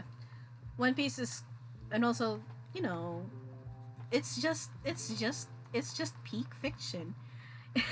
Peak fiction raw for a reason. And also it's quite painful. As much as if ever I'm gonna catch up to One Piece and, you know, just wait for like Gear 5 to happen to be out, and I have the audacity to like rewatch it. I don't want to rewatch like some arcs. I don't want to rewatch some arcs because it's painful. It's it's painful. It's like especially like like from Impel Down, Marineford, and Asawa and Luffy's backstory. I don't want to watch that shit again. I don't watch that shit because all the time all I did was like cry. I cry my eyes out. Even in Impel Down, I'm already crying over Ace because I know he's gonna die. It's just that the like the anticipate like the, just the anticipate. I think I guess the anticipation of it. I'm already anticipating his death. I just don't know when and how Marineford will play out. Like yeah, Marineford is really really good. Very fun arc. A lot of awesome stuff happened. But my god, isn't it fucking painful? Not only that Ace died, I didn't even know that fucking Whitebeard dies. And I fucking hate Blackbeard for it. Fucking bitch. And what's even painful is I think it's so painful to hear Luffy cry. I don't like hearing Luffy cry because it's I think because if you have a character or someone who's happy a lot and you hear them be sad or cry or break down, it's so crushing to hear, I guess. Especially after the post-war with him and that scene where Jinbei has to like help Luffy to pull his shit together, that he thinks that no one he has no one, and he has to remind himself that he still have his crew and stuff. That shit makes me cry. And it's also sad to think that the crew is not there for him in the time where he probably needs them the most, you know. But they can't. Yeah, that is kind of sad shit there, dude. And also, Whole Cake Island broke me too. One Piece gives me a lot of emotional distress, and I like it because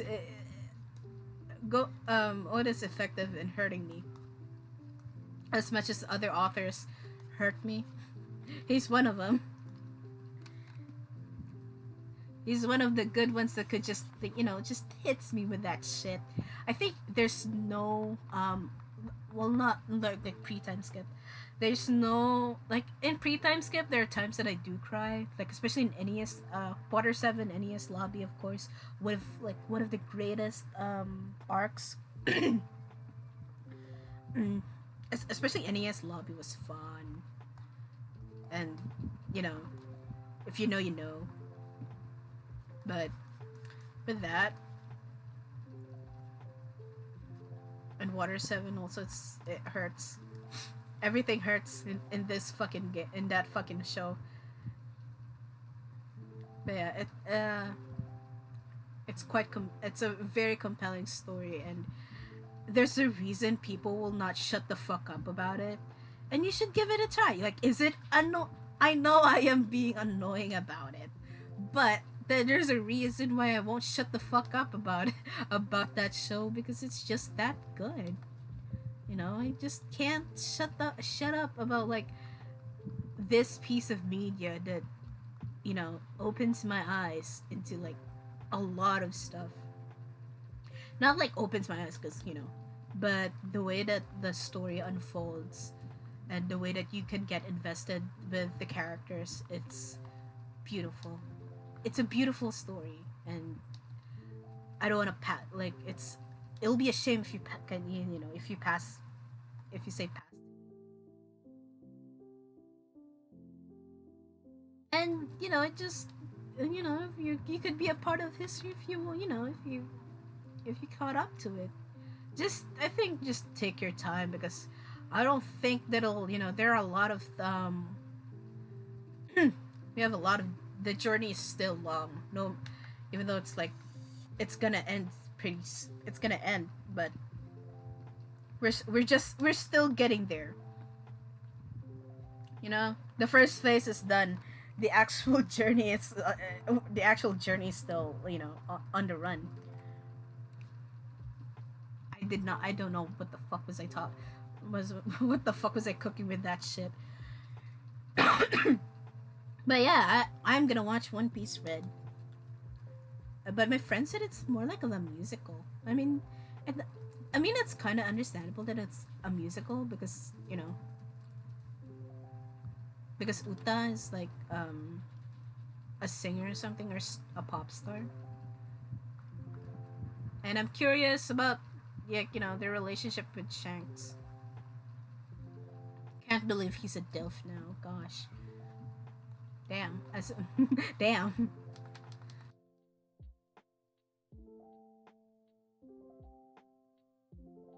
Can I ask who's my favorite character in One Piece? It's Zoro. I am a Zoro simp. Is it a good thing or a bad thing? I don't know. I know Zoro's hot. Look at those titties.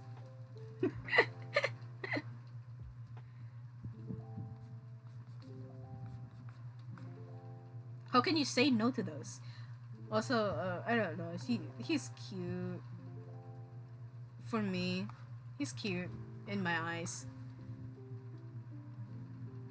I also like Law. I have a, I do probably have a type in One Piece. It's fun. I probably do have a type. It's just that I do not know. I don't know. I don't know. Uh, I think the other okay, done with the fucking One Piece talk because, you know, I won't shut up about it.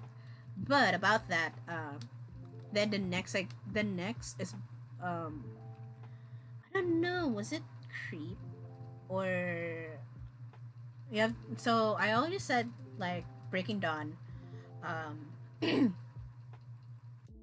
Breaking Dawn the favorite, Ladybird, One Piece Red. I forgot. I think I want to watch Creep, which is also it's a Netflix exclusive, where it's like, oh, it's weird.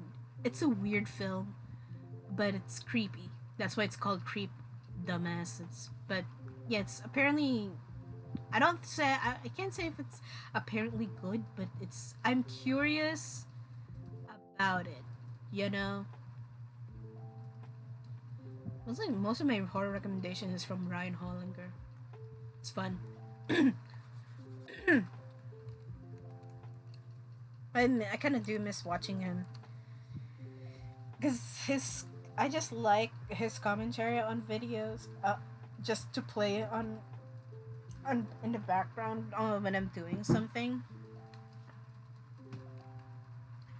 and I learn a lot about like stuff and all. Also I think that's how I build my tolerance for horror, and I also like watch slash listen to like horror stories on YouTube. I want this is like a stupid guilty. I don't know if it's a stupid guilty pleasure, but I like watching those poorly animated horror stories. You know, it's like not high budget animation.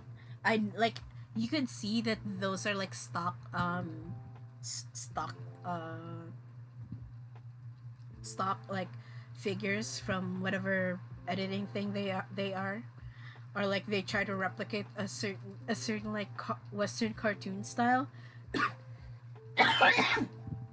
But sorry.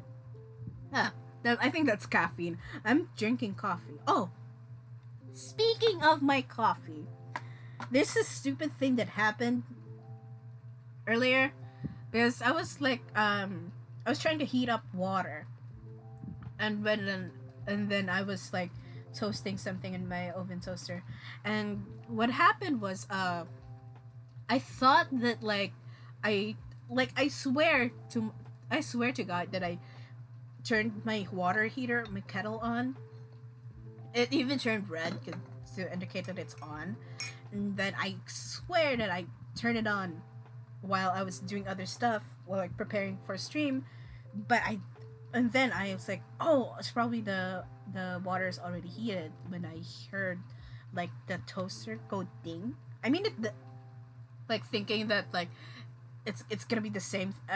It's as the thing that I'm toasting is done, the water that I'm heating is also done. So I pour my like powdered coffee and stuff, and then when I put the water, I noticed that like if you put like like normal temperature water on like powdered, like for example coffee, it doesn't like mix, it doesn't dissolve, that you have to mix it. And I'm like, huh? And I didn't see smoke, or like I didn't feel heat. So I'm like, and then I already filled my teacup already, so I had no choice but to drink like normal temperature coffee rather than a warm one, which is sad. And yeah, that I felt pretty stupid, and I can't put the water back anymore because it's already mixed with the coffee. So all I did was like stir most of the time till everything is dissolved. The coffee's not that good either, so eh. So yeah. So we're done with the skin. We're gonna do the hair. Hold on. But before that, I have to go somewhere. I need to take a break. Let me go put BRB. Fuck. Hold on.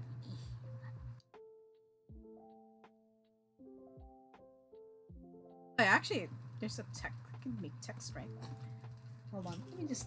Let me just type stuff. Jesus Christ, I don't know what fell upstairs.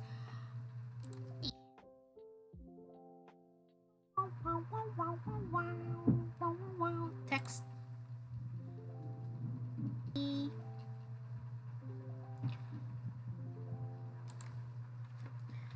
BRB. Going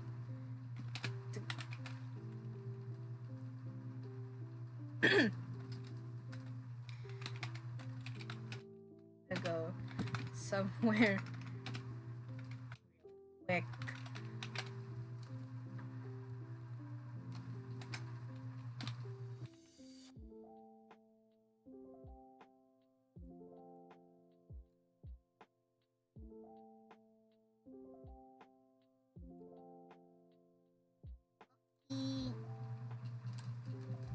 Oh my god, this is so small. No! God, Jesus Christ.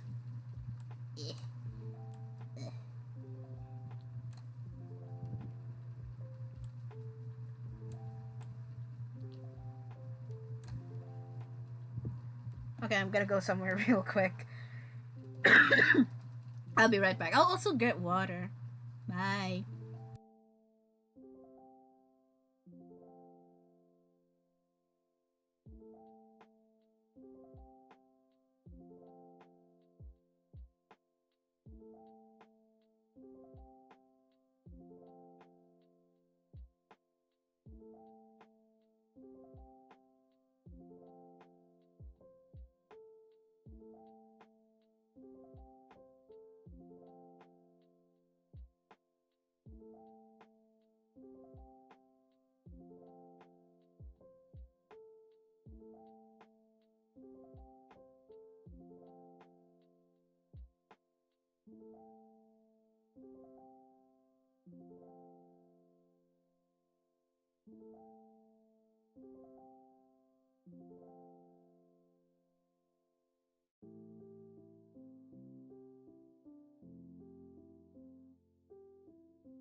I am back.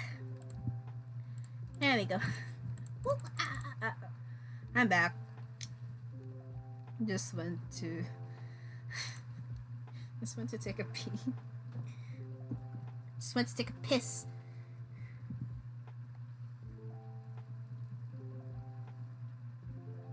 Hold on, let me just, I washed my hands, of course. I hate when people say that. It's like, of course, duh. I even like double measured, actually. Not only I don't know if it's a good thing, but not only I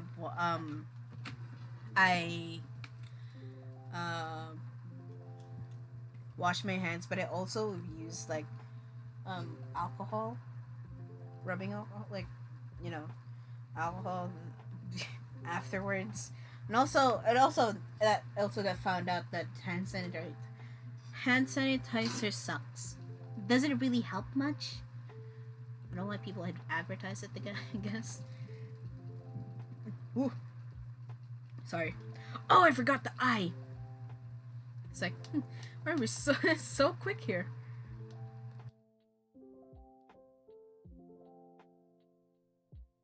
I thought we were so quick. No, I just forgot. I just forgotten something.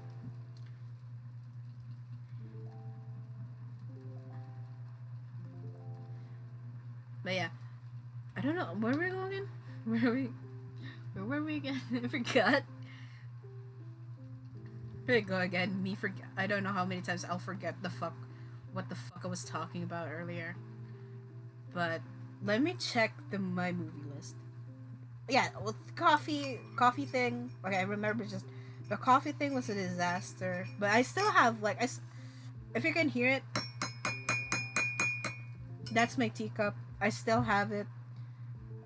I still haven't finished it, and also that's why I've been like very like jittery. I feel jittery. This is the thing with me with coffee, is that as much as I would love to be a coffee drinker, I can't because I just get brr. I just go brr to it, which is I do watch coffee. I do drink coffee if like I really need to do stuff and I really need to do them quick. But I don't really drink coffee if I'm like sleep deprived. I don't know. I think it'll just make it worse.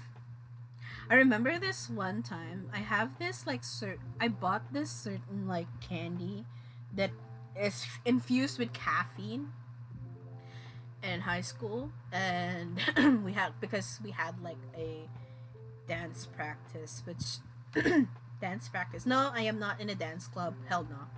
I'm too shy for that shit. But we had this practice for like dancing and stuff for like in a class, and I had to like I was guzzling. I was like eating a lot of those candies. And the thing is with me, if I had too much caffeine, if I close my fist and open them again, it feels like it's gonna be stuck, It's just gonna close up, and it's terrifying, and my heart was racing, probably because I think too much caffeine will cause heart palpitations. Maybe that's it. And also, it feels like I was having a panic attack. It's fucked up because especially I was like practicing for shit. They're like, what the fuck is going on? Am I okay? Am I gonna die? But yeah, it was resolved, I guess. I think that's like something that happens to me whenever I consume caffeine. I do remember though, I use coffee, like iced coffee, as like a speed boost during exams. Am I muted? Okay, good. I'm not muted. It'll be fucked up if I am. But I use it as a speed boost. Basically, every like, basically it's exam. For example, it's exam day. I'm going to like it's exam day, and I am gonna, and before like the exam of the exam that I'm taking, I get like this. We have this like machine that you know, those machines that would dispense coffee and stuff, cold or hot coffee or like juice and stuff. And I would buy like a cold. I buy a cold one. I buy iced coffee there, and then basically it's like doping myself so that my brain works faster. So that my brain works faster and I could finish early. And if you're gonna ask, did it work? Yes. But I think at the cost of like fucking with my health, physical health a lot. Because I don't know what came into me to do that strat. But I haven't done that strat for you like anymore. I should try. I should try to do it again. It's gonna be something else. It's gonna be a riot for me, but you know, you'll never know if I could still if it's still effective. That I might do it every you know, every test, every exam, not test. That would just kill me. You know, that'll be fun, I guess, for me. A little self experimentation.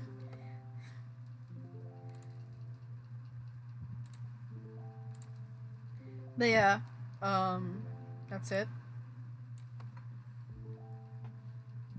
That's it with me and caffeine. I would, and also, as a stomach issue girly, I try not to consume a lot of coffee because it'll probably fuck up my stomach and I'm gonna suffer. Yeah, so, yikes. Kind of sad, but you know, it is what it is. Why did I call a pic here when I and the hair still like here? Oh, Shisui, you never learn. Anywho. What? Eh. There we go. I'm gonna finally figure out the layers. Eh? Oh? Eh? What's this then? Huh. That's kinda odd.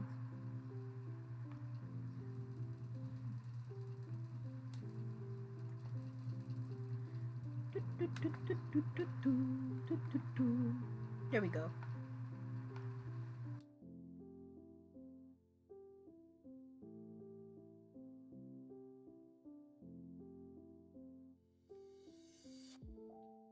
Oh yeah. So the next movie I probably watch is The Wonder. It's a period piece film, in Netflix with Florence Pugh. It's about a nurse in a that was situated in a village, and there's like a girl apparently does miracles or was possessed or something like that. So I'm gonna try to watch it, and yeah. The other one is Clarita. It's a Filipino movie about like uh about a woman named Clarita, and like she's gonna get exercised and stuff. I'm curious if it's actually scary. I barely watch, actually, to be honest, not barely, but I do watch a lot of like, I can't say a lot, but I've watched my fair share of Filipino films. But well, I think mostly I always would watch like either comedy, the old comedy ones, or old action movies, or like in terms of like modern ones, are like the romance films by Kathy Grace Molina, which she makes a lot of good films. Some are painful. If you one thing like I could recommend, like newer like not I could I say it's rom-com, I don't know, but like I guess it's a good book adaptation. Book to film adaptation is She's Dating a Gangster. It's a good one. It's really good.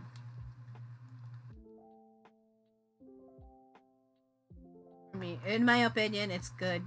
Just prepare for tissues. Just prepare for tissues because shit's painful. But it's a very good watch. Also, if you want like full on like campy drama, watch like I think they're available in Netflix. But watch like those Filipino films that have adultery. Adultery as their topic. It's quite camp, if I say so myself. I don't like watching it because because I get pissed. I get pissed of everyone. I get pissed at them. But if you like messy type of drama, if you like drama, like yeah. And also it's like I get sick of like watching those. It's that trope. Those tropes are fucking overplayed. And it's like, girl, just leave them, bruh. They ain't shit. I think, and also it's like was like, what the fuck was I who I watched? Because I was pleasantly surprised that they watched like those kinds of films. Yeah, those kinds of films are riot, especially the fight scenes. The cat fight scenes. It's something else. And also like there's this one soap opera here in the Philippines that has the most ridiculous fight choreography. Like yeah, when I say fight choreography, like fight choreography, it gets memed on because of how ridiculous the women fight. Because like for example, I remember this like iconic one where like they're in a mall and they're pregnant, or one of them is pregnant, or like both of them are pregnant, and one of them is the mistress, I guess, and they were in front of a baby store, or was it a toy store?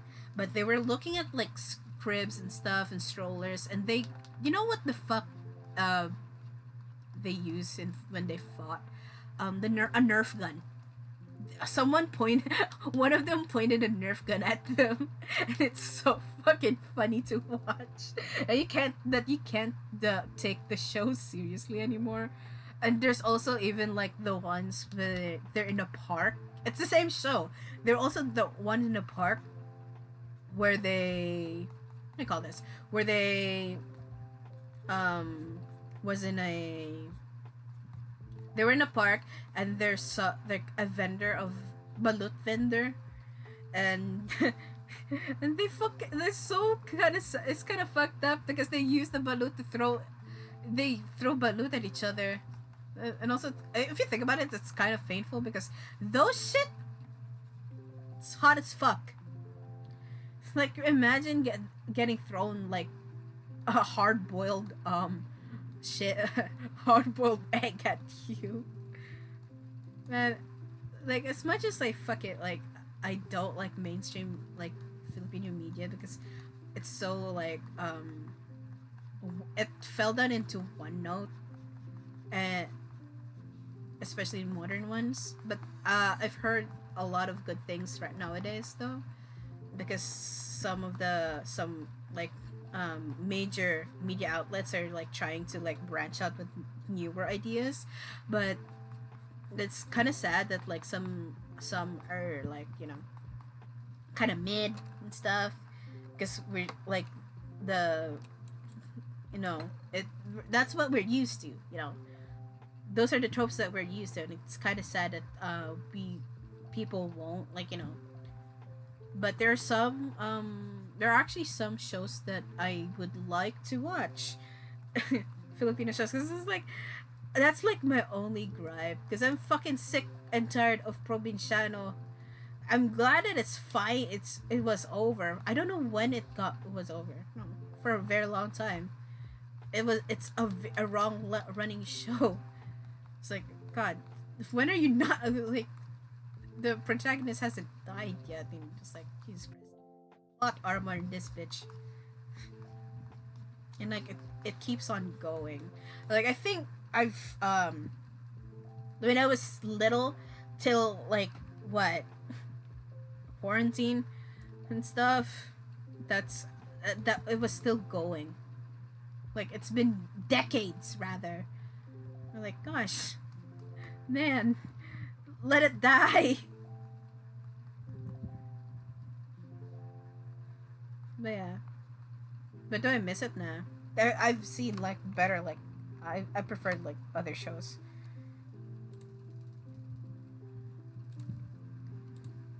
And there's also I do have like a favorite film though, a favorite Filipino film. I know it's kind of a bit. I think it's kind of basic, but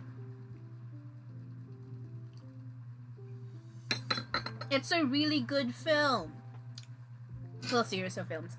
It's historical. It's Hinata Luna. I like Hinata Luna. It's fun to watch.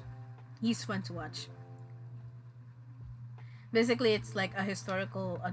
It's a depiction of Juan Luna. Oh, I'm gonna get killed. Oh my god, I'm gonna get killed here. Hinata Luna. And it's fun to watch. It also like a commentary of like Philippine government, that if you are a Filipino, you would see the reflections of like, oh yeah, we're still in this certain cycle that was talked about in the film. It's quite an eye-opening film, and I like it for it is. And you know he's just a very like it's also kind of funny. It's kind of funny too. You know how brash he is, Penero Luna. And also like I put it second. I put it number one for me, and then Goyo, which is you can say it's a sequel. Goyo's a lot more somber. Goyo's like Batang General, or like what do you call this? The young general, because Goyo is the nickname for a young general during the time of the Philippine and American War. It's also in the same timeline with like General Luna. It's like before General Luna died, and Gregorio del Pilar is basically the general who led like, was it the revolution or like the armies, the Philippine army? I guess forgot my history. Basically, he led the thing with in Tirad Pass during the American occupation and stuff. So yeah, but that film is compared to like Canada Luna. It's this very stark change of like not pace, but not pace. It's like change of like vibe. Like as for Canada Luna, it's like very like action heavy. It's like very lively in a way. Goyo on the other hand, it's more like somber and stuff. Like it has its like very good it has its like good things, but it's kind of, you know, I might rewatch it again to like maybe right now it'll change my if I have a change of perspective, no, you know, and stuff. But it's those are like pretty good film. I also have yet to watch Kazun's Game, which, you know what, I should put that on my watch list. But because Kazun's Game is also, I think it also connects to like the, you know, the Philippine history multi universe.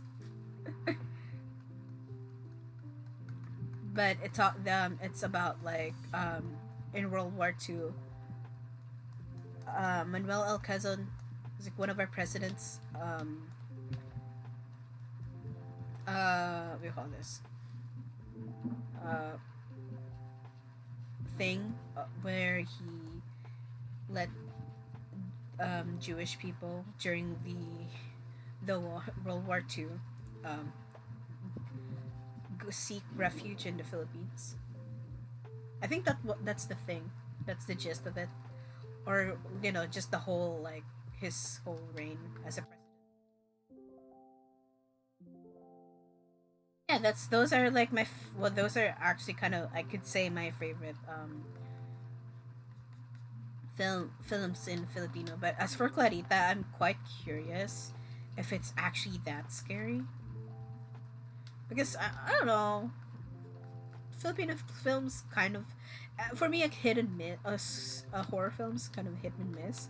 But there's this one series back then that like everyone is scared. Whoa, what was that? I'm scared of watching. It's a very long. It was long running. But they don't make those anymore, which is kind of sad. But Shake, Rattle, and Roll. That shit scared me. And it's basically like a horror anthology with a lot of like films, short films, short films, and yeah, I remember one. I forgot the title, but there's this one horror. There's this one short. I don't know which Shake, Rattle, and Roll. What is it? But there's this like tutor or teacher that tutoring a kid who lives and the kid's family owns a funeral home, and they turns out they're like fucking aswangs, which and the thing is it's so creepy. It's so fucking creepy, man. Aswangs are basically like shape-shifting monsters. That's what they are. They could shapeshift into like big black doggos and all those kinds of shit. Hold on. It's just, big doggos and they eat you. And also their powers could be passed if they die, if they're about to die, they would have this like black pearl come out of their mouths and you just have to eat them and you can also turn into one. Speaking of the Aswang films, one film that scared the living shit out of me when I was little was Yanggao. Basically it's the very first Aswang. And yeah. It is terrifying. I tell ya. I don't know if there's like English dub for it. If you want to watch it, go please do. It's something. It's scary and also kind of sad. Also, or it's also not really that well known, but not by like I think it's not that like it's not like by major like media outlets, but there's also a version of it with like like very very A-list Filipino actors that is called Corazon. Was it Corazon? Yeah, but I didn't watch it. I did not watch Corazon, but because I already watched Yanggao. But this one is situated somewhere in the Philippines. I forgot where. But quote unquote, it's based on a true story. But yeah. But yeah, that shit was scary. Scary shit. I think like the thing is, if you live in Asia, or even especially in Southeast Asia, you have to be wary in going outside, especially in the wilderness. Whenever I like hear people like outside from Southeast Asia, especially for example European people like taking hikes in the forest, it's like, what? What the fuck do you mean you like staying there at night? Y'all don't have like sense of danger, don't you? Because the thing is, you have to be wary with your surroundings, especially if you're in like forests and stuff. Because like, yeah, I know superstition. Like, I know it's a superstitious belief, but there's nothing you're gonna lose nothing to believe. To just believe on it. But come on, man, you just have to be respectful and not trample on anything or like move anything whenever you're in a forest, especially if you're in a forest in Southeast Asia. You have to be very, very careful and be very, very respectful everywhere you go, or else you're gonna get fucked. Especially there's this place in I don't say it's I can't say if it's like I don't if I say it it's kind of feel like fear mongering, but it's a very beautiful peaceful place. But there's this certain place in here in the Philippines where witchcraft is like heavily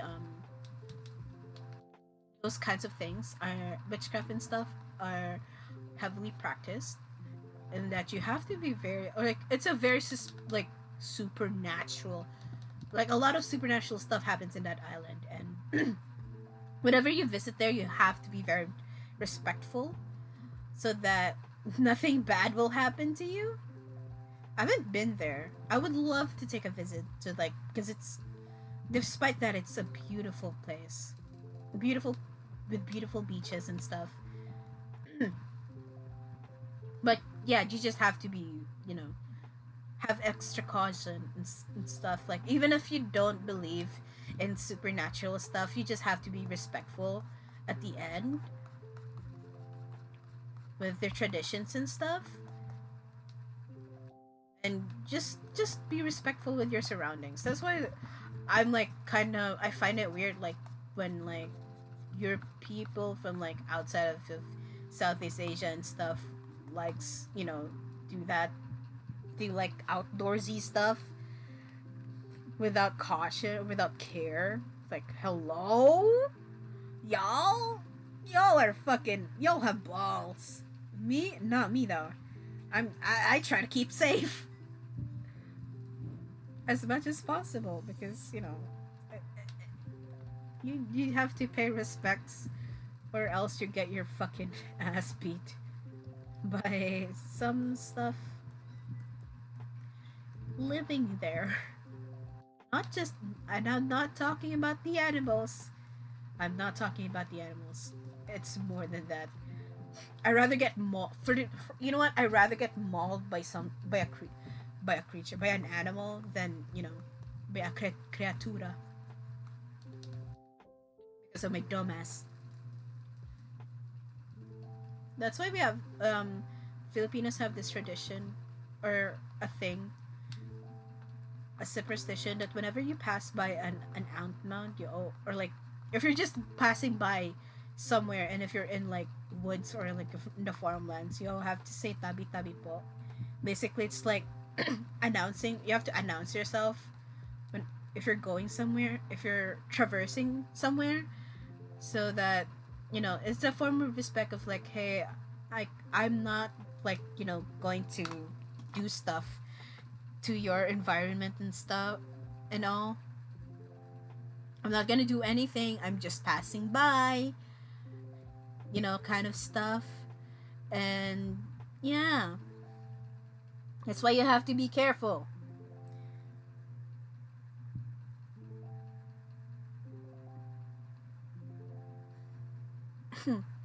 My nose is blocking. My nose is blocked. I don't know why. I just need to drink more water.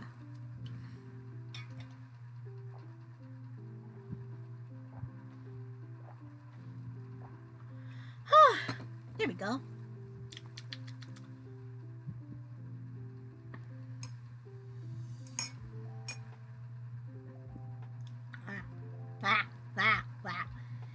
So yeah, there's a lot of shit. Southeast Asia is wild, man.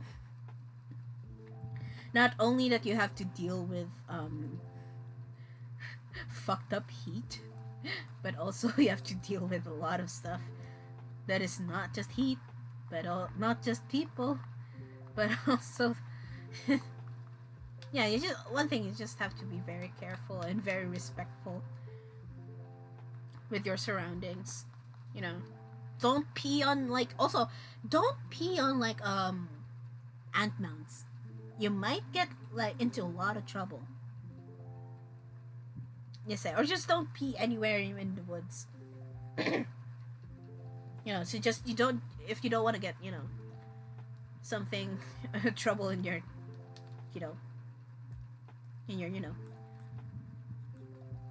sincerely you're a Southeast Asian fella. But yeah. Yeah, we have that. Also, I knew about this Filipino horror movie. Aside from Shake, Rattle, and Roll, that it's funny because it's like a killer. Was it a possessed refrigerator, or a killer refrigerator? But that's the point. It's a fucking killer refrigerator. It's called Frigidaire. It's a very very old movie. It's like early 2000s, but it looks ridiculous. I remember a trailer for it, but I never watched it because why would I? I was little, so I barely give a fuck about it. But right now, I do kind of want to watch it. Now that I thought of it, but I want to watch Clarita. I want to see how terrifying it is. I need to find the title of that movie about like an abandoned theater. I forgot what it is, but apparently it's scary too. I don't know. Just I haven't watched like Filipino movies in a long while, and I don't want to change that for a little while. You know, I just want to see how scary it is. Also, I know like eerie. What? Am I?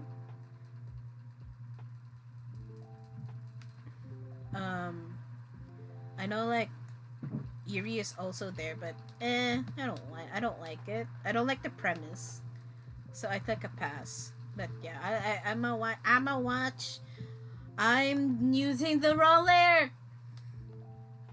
I'm a watch Narita, just to see if it actually scared me, because it like Filipino movies never really that scare me in the level of like Skinamarink and stuff. But yeah, I'm gonna try I'm gonna try Clarita if it does scare the living fuck out of me.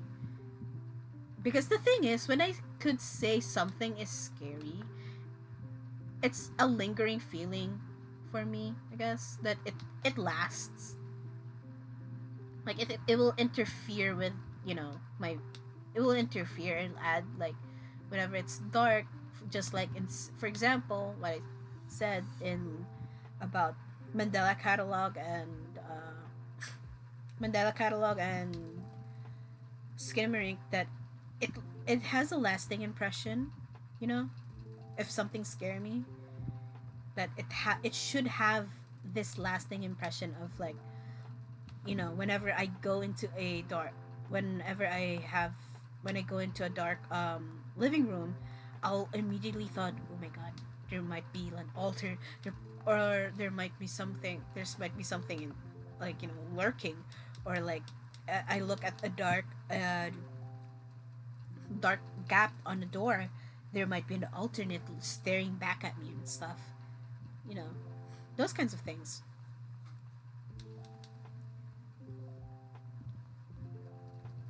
And yeah, that's like my, I could say that's my criterion for what makes something scary to me. That, I guess, you know, I'm pretentious that way. I've watched like, also I've watched, I forgot this like Filipino film. It's very old, but it's also like a horror anthology. Was it? I don't know. I can, I don't know if it's a horror anthology, but it's like a group of teens. They don't look like teens though, but but you know, it's like group of like young adults, I guess, that got stuck somewhere, and they got into this old radio. Was it a radio station or a bar? And there's this old dude that like um that like makes like tells them stories, and those stories are like the short films and stuff.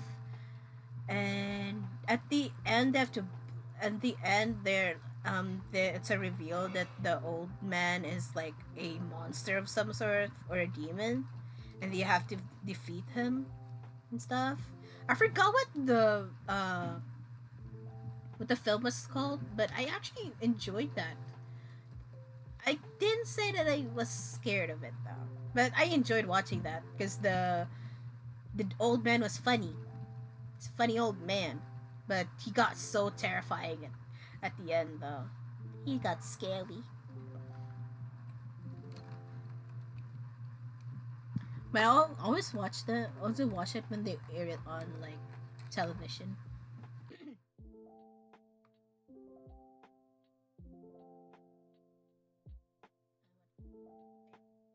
Got to put like the shine.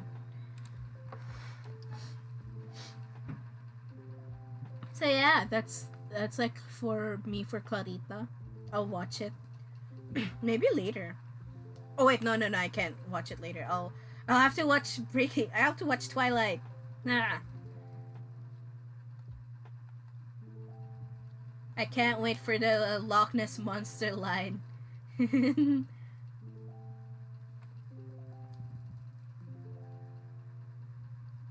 I can't wait for the Loch Ness monster line. So it sounds ridiculous. Imagine nicknaming someone's kid over with the Loch Ness monster. Couldn't be me.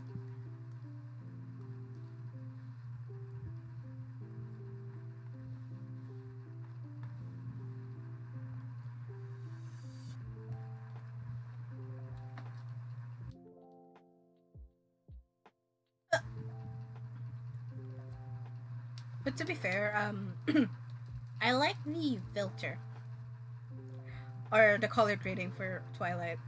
I like the blue and stuff.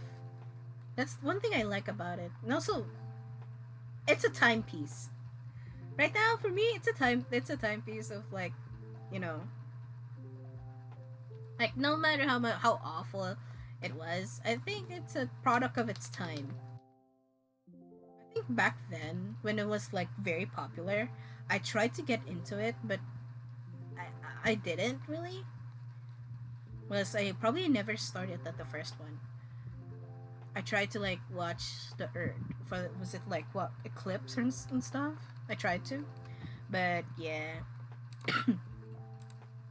I never got really into it, or I was planning to, just forgot about it. You know, the normal thing with me. It's just I keep forgetting stuff that I wanted to do. But yeah, maybe later I'll just watch. I'll just finish Breaking Dawn, part one and part two. If I could pick, which is my favorite. I don't know. Like I think so far my favorite. Like my not favorite, but like for me, the part that I enjoyed the most. Oh, sorry. The part I guess I don't know, eclipse. I guess eclipse or new moon.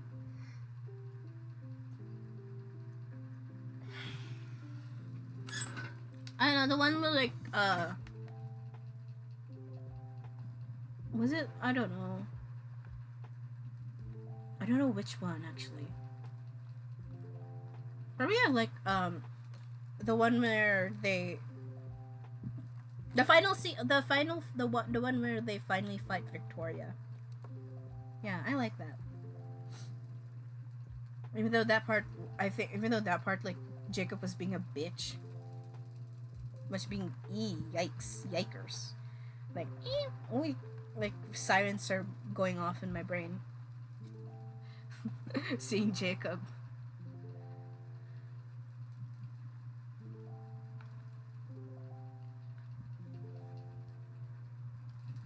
But yeah, that's like I think the part that I enjoyed a lot.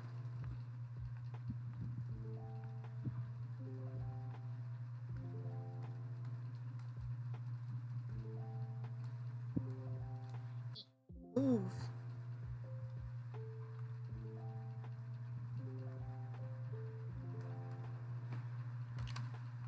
Yeah, there we go. I think we're a lot more faster than last time, and we even have to sketch we even have to sketch our boy. That's an improvement. Maybe because I also was drinking coffee during stream. We could finish this, which is nice. Hey, what the fuck? Oh yeah, it's probably the weird cookie things. Cause it's a weird one. I just grabbed it. It was like, ooh, what's this new thing? Cause that's like, yeah, that's with me. Cause like if I see something new in my eyes, I'll try it. There's a very stark difference with me and my mom. That like, I'll try anything. But she just has to get along with it. Because I'm like very like quite adventurous. I guess I took from my dad. But yeah, I'm quite adventurous if you think about it. Now that I think about it, I'm more open to like anything, open to try anything. Especially food wise, actually. Maybe because like yeah, basically yeah, I took after my fucking dad. Oh, I really am my father's daughter. What the fuck is that accent? Gosh.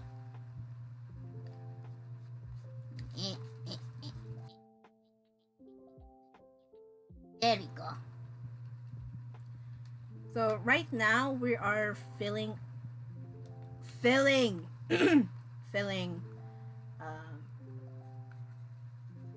the things. So we are trying to make what do we call this? Well, like a welding area, I guess, or like or blacksmith type of things or something. Kind of like that.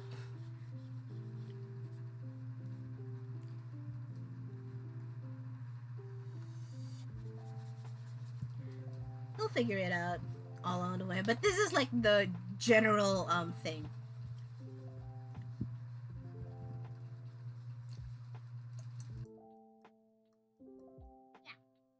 Yeah, after probably like later at night I'll watch Twilight so that I could finally finish it. I think I'll still enjoy it. Just like it's actually nice. It's not I would I can't wait no I'm taking that back. I could say like it's I get it. I finally get it actually. I finally get why people liked it back then. Because for me, I'm not that well versed with like Western media because most of the time I'm a fucking weeb that if you're gonna ask me about like a popular like Western based show, I would never. I would. I would have none. I will have no idea. Listen. I have not watched Stranger Things. I've not watched Stranger Things, like Divergent, all those like young adult novels turned film adaptations. Yeah, I never watched those. Don't know why. Because I just want to be quirky too. But yeah, I haven't watched those. Do I plan on watching those? I don't think so. I don't want to force myself just to just to fit in. But in terms of like the Twilight thing, I got convinced. So like, fine, I'll watch it. I'll be the judge of that.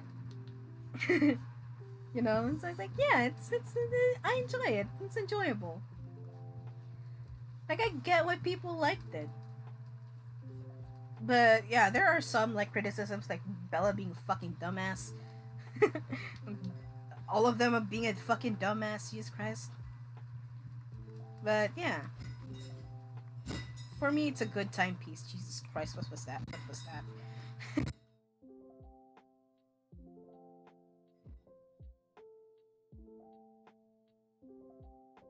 But yeah, in and of itself it's like a timepiece of, you know, that time period. And now I also get the references. It's also like just like me and my own experience in watching Star Wars. I haven't finished all of them, but you know, I'm like I'm just waiting for the time to like find time to watch like the ones with Kylo Ren. But I've been, you know, TikTok has been recommending me with like we call this edits of Kylo Ren and you know Raylo edits, and I keep skipping them because I don't want to be spoiled. As much as I'm like quite indifferent with spoilers, I just don't want to be spoiled. There are times that there are things that there are things that I want that I don't mind spoilers. There are things I do. It depends, you know. There are times that I do not mind spoilers, but there are times that I just don't give a fuck. And these are the times that I do give a fuck about spoilers, actually. And also, I do have seen some like Kylo Ren edits. I even saved one because it's sad. I don't know what. I forgot what Taylor Swift song that was.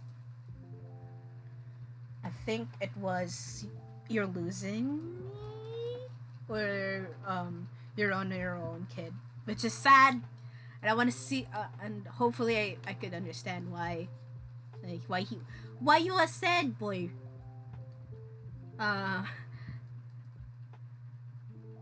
Kylo Ren. Why you sad? You know? But yeah. Watching Star Wars is an experience. Well, it's an experience. I enjoyed it. And also it's like you just like find the memes. Like, oh, that's where it came from. Like those kinds of things, which is really fun. I actually like that aspect of like, finally, I know where these memes came from.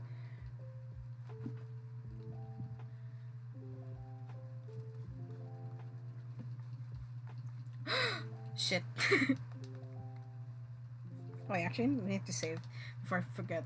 I remember like last stream I forgot to save and like Medibang like crashed. That's fucked up. That was fucked up. But hey. Also, I just realized I love like orange backgrounds. Or like backgrounds that is similar they're similar to sunsets. I don't know. There's something about it that I find pretty. I love sunset. I love drawing sunsets and stuff. Maybe because it has purple to it, maybe. But yeah, I just like it. Ow. Hold on.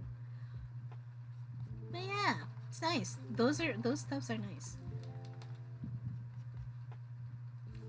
Also, it gives off like a home, like calming, homely vibe to it. Especially like maybe because with like sunset and stuff, it evokes magic, something like magical, and um like you're like it also gives you the vibes of like, oh, you're coming home to something. It evokes home for me because I think maybe because like you always come home during afternoon, like after like a very long day, you feel like you're staring at the window of a public vehicle and you just stare at the sunset, like yeah, on your way home. Something about that, I guess, is the reason why like I like sunsets and stuff. Like I like drawing them. I know. It's nice. I like it. Also, I like. Yeah, then maybe that's why. It's nice. I find it nice. So yeah, I also want to watch Kiki's Delivery Service. I've been meaning to watch it, but just think, where are we? Where am I? Where am I? You got lost there. Yeah. Oh, about my schedule. About my schedule for next week. Of course, we'll just have 3 streams next week. But I'm not gonna make like full on like um straight up uh draws like in like consecutive days. I will break it up with a gaming stream in between, so that it won't get like it won't get like repetitive, which is already is repetitive. Though it's kind that we're gonna finish these 4 on 2 weeks. It should have been finished. I could have finished like 3 out of 4, which I normally plan. But with other stuff that happened this week, yeah, I was unable to, which is quite sad. But it's fine. Because because I have to like have a somewhat slightly, not so big schedule because I'll be doing offline stuff. So not only for this, but for other stuff that I was planning, I'm already planning. You know, even if you like follow my Twitter, you'll probably know what I've been planning. I might do it within like early July. But for now, I'm just here doing it slowly, like so that because I have no idea how I have no idea how to do this. I'm just doing this by myself, and I'm trying to like get help as much as I could, and by get help is look at YouTube videos. The thing is, I'm very shy. Well, yeah, of course, I am shy, and the thing is, with that, I have very huge difficulty of asking for help. Like, yeah, I should, but I should like directly ask help for people, but I always feel bad because it's like I don't want to inconvenience them with my bullshit, with the bullshit I'm doing. Like, yeah, I could ask for like a second opinion and stuff, but at the same time, like I kind of do sometimes feel bad of like asking for help. Like I think, yeah, I don't know. I just don't want to inconvenience them with me. You know, those things. But when people ask me for help, I'll just, I don't mind. Yeah, it's just the irony, I guess. the irony of it all, of like, even though you're like at the verge of like you, even though you're struggling, you don't want to ask for help because people rely on you. And I guess it's like, if you ask for help, no one will help you because they would always think, oh, you're capable of it, you know.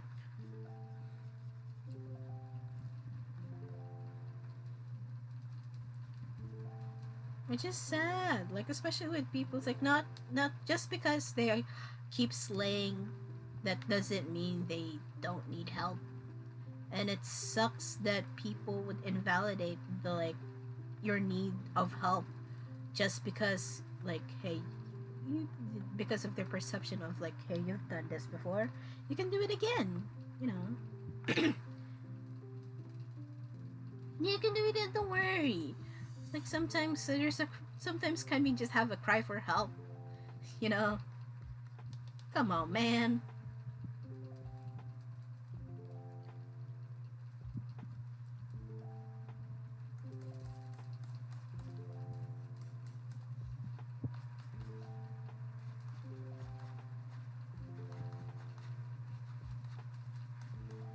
Well, we got real for a sec. Gosh, yeah.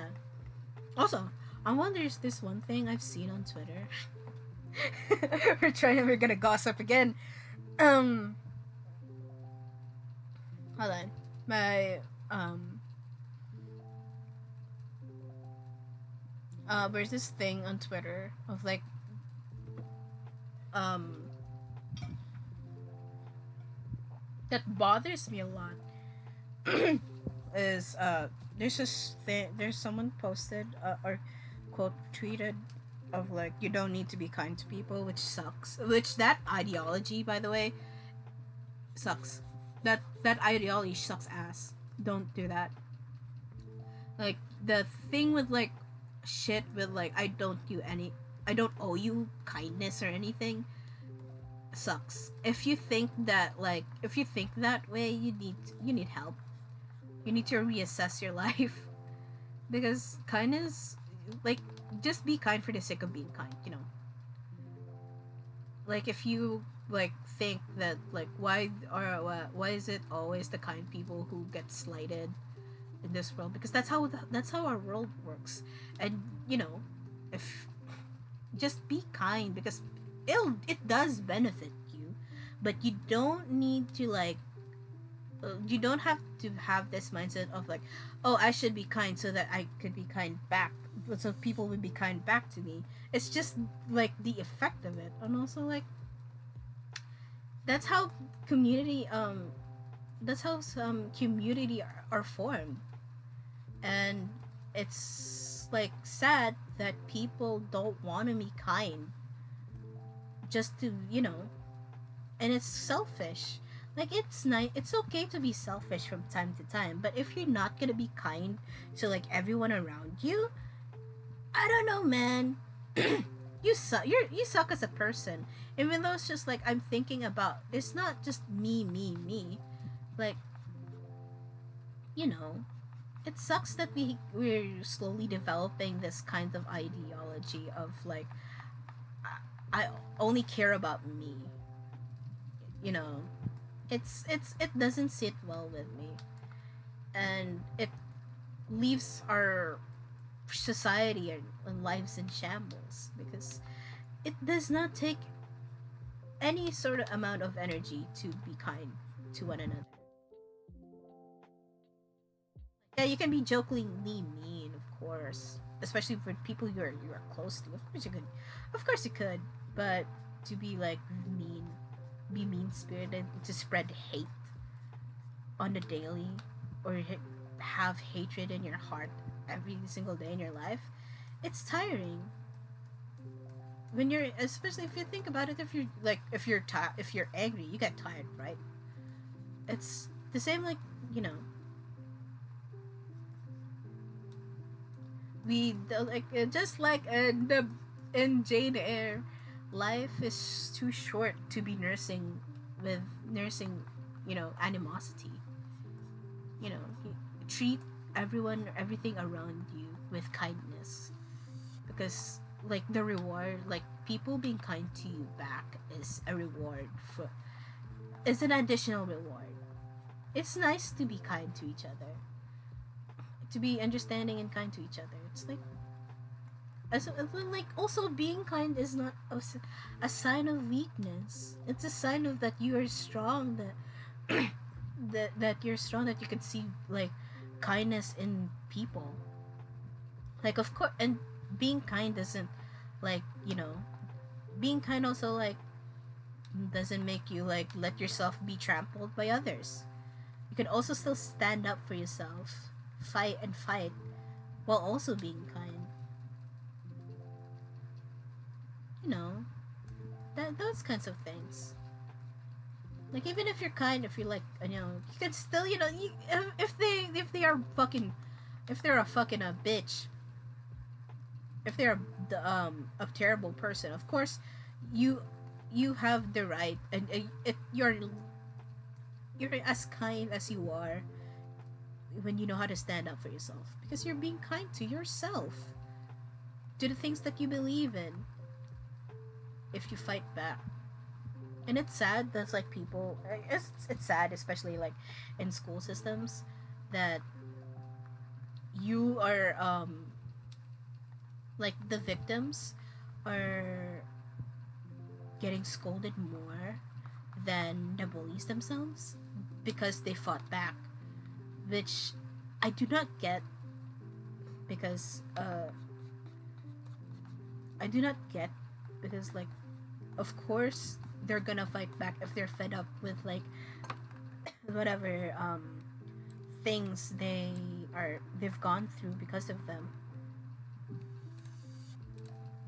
And not all, and why the fuck are they getting punished? It's like, do you want to wait, do you want like the time to wait, that do you want the time that the victim will suffer more, or like die before, like, you know, and stuff, that before anything bad, before like, do you want the situation of the victim get worse so that you could take action, those kind of stuff, which and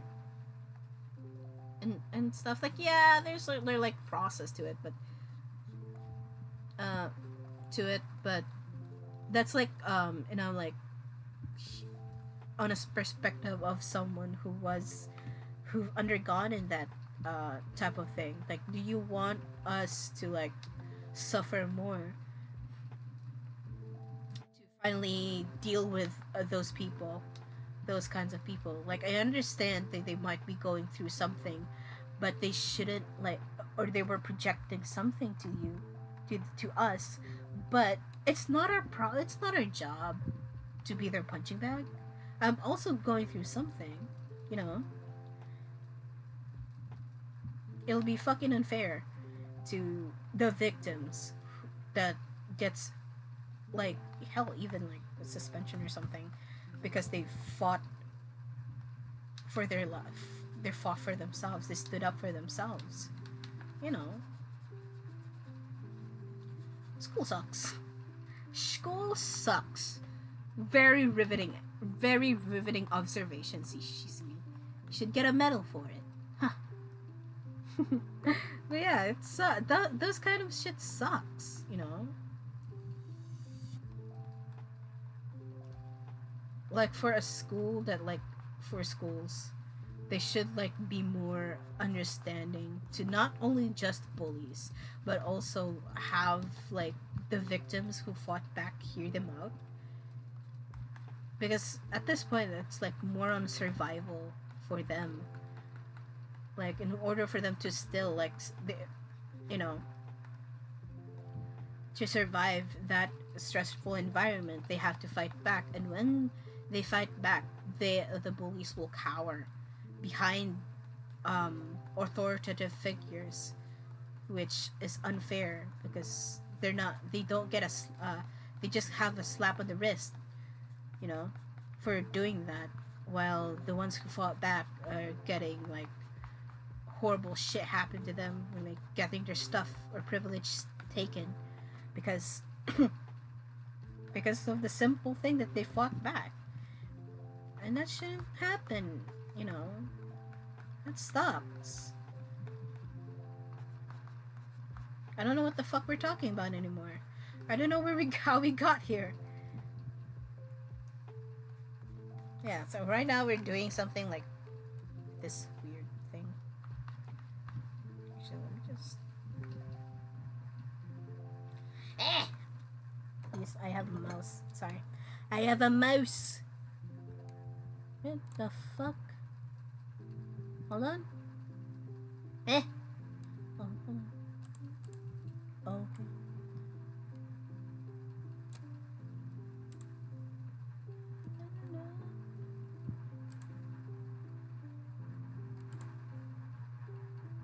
There we go. Oh god.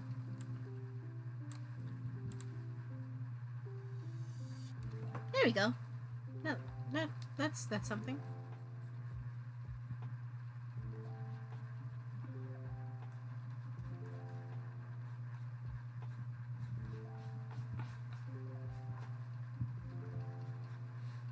Here we go.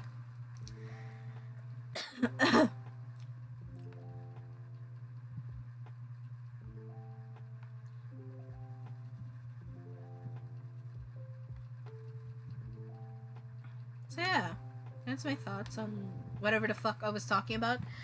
But yeah, I'm so excited for tomorrow. It's not gonna be a major game, but I think it'll be a series because I like that game. I think if you've watched the other episodes of this shit, you probably know what the fuck I'll stream. No.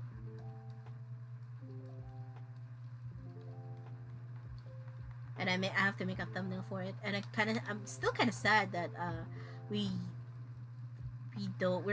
like, should be 3 episodes for this week, but with whatever happened for the past few days, I didn't get to it. Just that it. So yeah, we have kind of sad. But hey, it is what it is. Life goes on.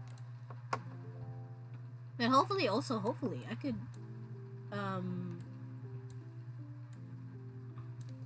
also stream other stuff.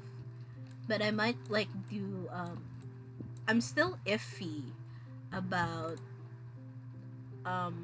streaming League because I have about the setup and stuff. I'm still iffy about it. I might try. And also I might, but I think in next week I'm gonna stream a horror. I think it's a horror game. I might stream a horror game. I don't know. I'll just have to look around in Steam, especially in my library, because I have stuff planned. But it's gonna be a very week next week because I'll be focusing on offline stuff. But yeah, we're not done. Or almost done, but we're not done. You just need to do some stuff with the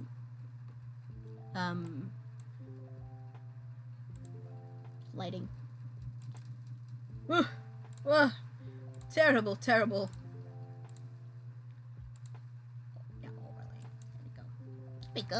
There we go. Yoisha. There we go. That looks like metal. Nice. I'm a genius. No, I'm not.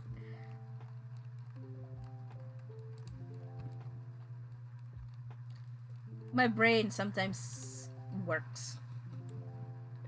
Oddly enough. Ah.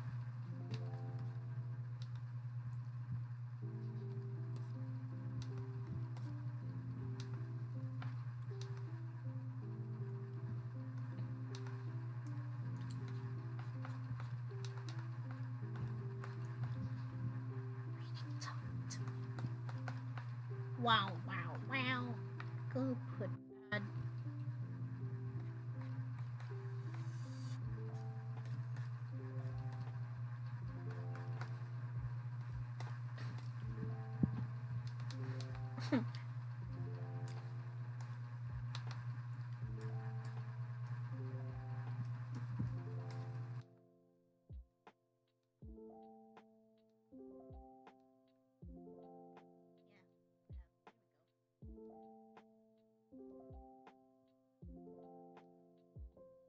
No, it's not big enough.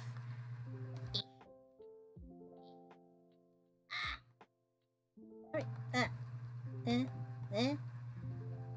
yeah, I'll like after this. I'll probably do a week movie marathon of finally finishing Twilight.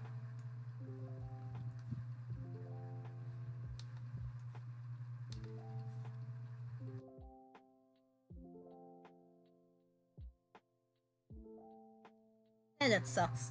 I shouldn't have done that. What's this? What's this? What's this? What's this then? Blue? Totally nothing. Probably it's black. That's why you can't see it. There we go, and you have to put outline here. Scusi. Scusi. Soft light.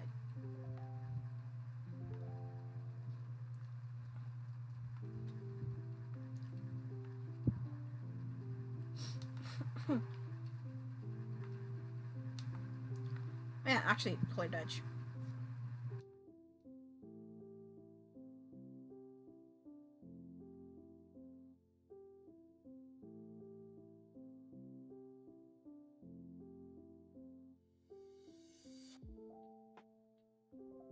No, it's how soft light. This is me. This is how I don't understand. Okay, the thing is, I don't understand how the blending things work. I just like, it's just like observation. This is just like me normally when I try to learn like art stuff. It's just me figuring out. It's just me tinkering on everything on everything. I think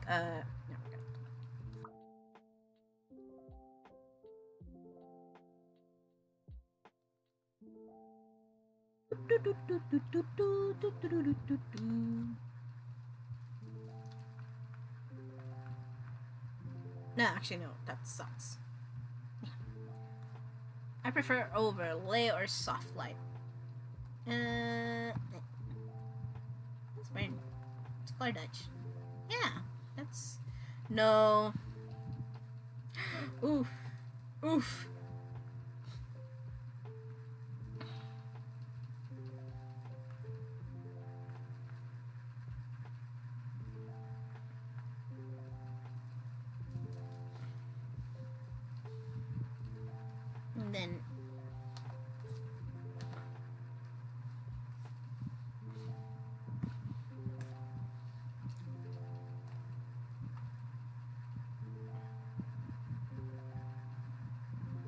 And then a little bit of brown.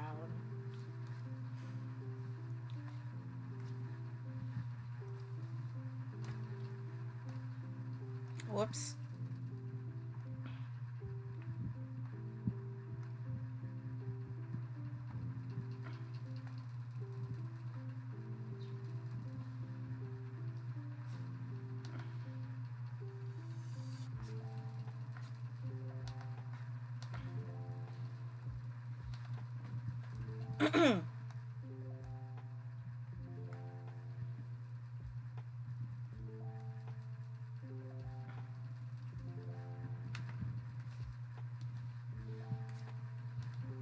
Oops.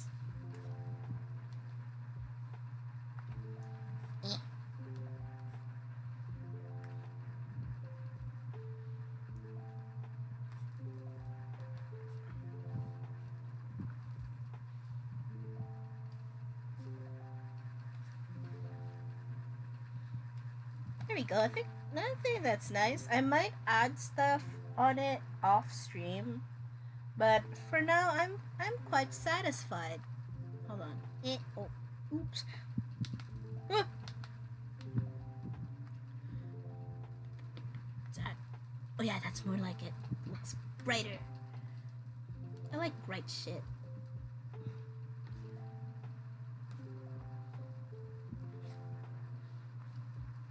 I think let's add a little bit of Gaussian blur.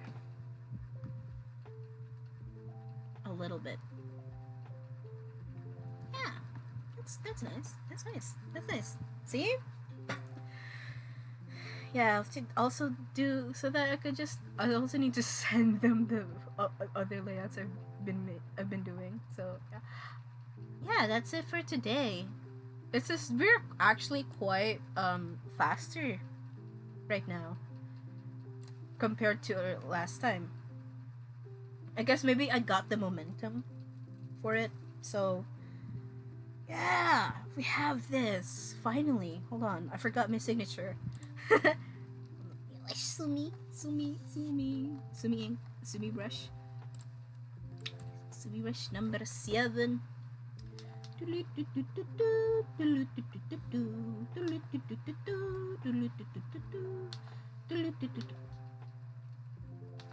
Fucking. Eh? Eh? Oh.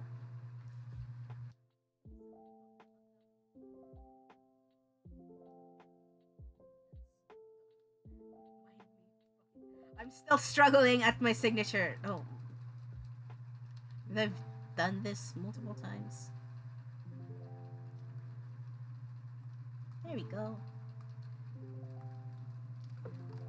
Also, you know, one fun fact: I actually do write with a fountain pen, and I like doing cursive. It's a fucked up. I know some people say they can't read cursive and shit, but it's a skill issue for them. Can't relate. I'm fancy that way. Though sometimes I do get trouble, especially if I'm like if I write in cursive, but I'm also like sleepy. It's a different type of chaos. You'll see. Actually, hold on. Let's add more depth to the background.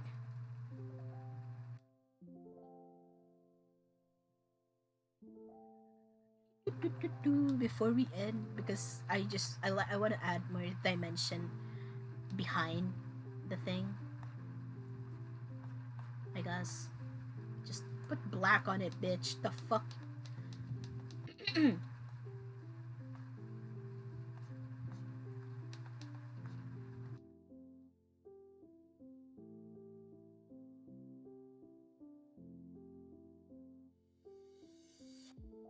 Yeah, there we go. And a little bit of bright shit.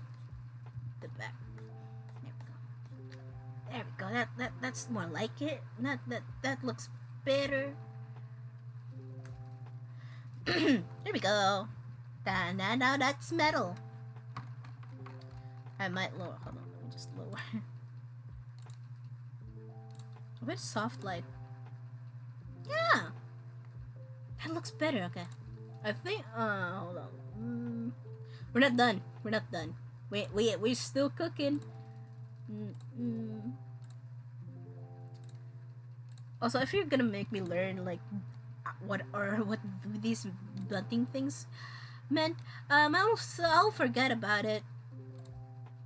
Oh yeah, I'll forget about it. So there's no point of like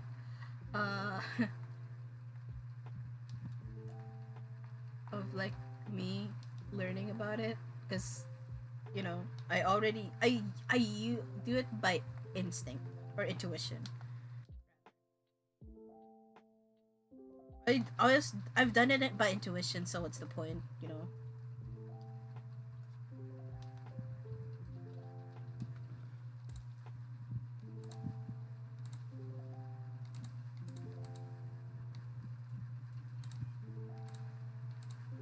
Yeah, there we go. Oh, so yeah, that's it. So let me CV. We're gonna do a little bit of recap. Nope.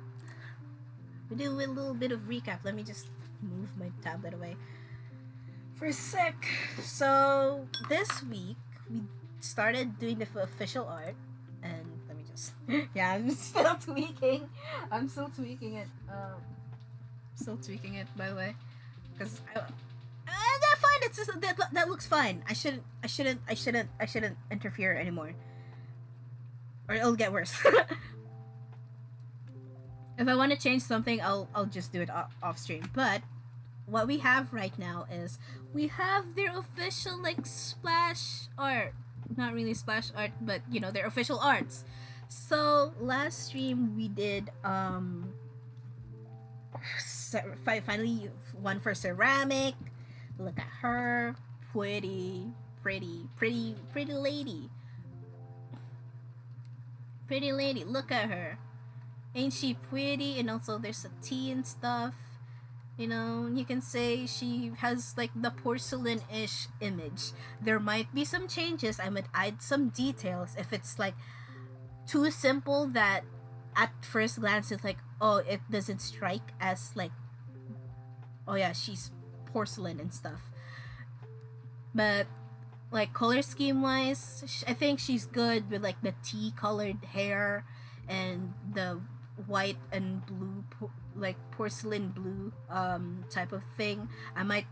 I'll definitely probably will add some stuff, but right now it's like when you look at it, it's like, ooh, ceramic and stuff. And we have metal for me is more like rugged. I might add a little bit of detail on his face, but for now I'm quite satisfied with how it looks. You can see that he works in like industrial type of setting with like the steampunkish goggles and like the jumper and stuff. He looks better. He looks cleaner, I guess, but I might make him a little bit more dirty and stuff because he works like with fire and stuff. That's how you do with metals. But right now, I'm quite satisfied. I might change the left side of the background because this one looks better, to be honest. So yeah, 4 out of 2 2 out of 4 boyos. Yeah, 2 out of 4. And we are low-key getting like quicker and quicker.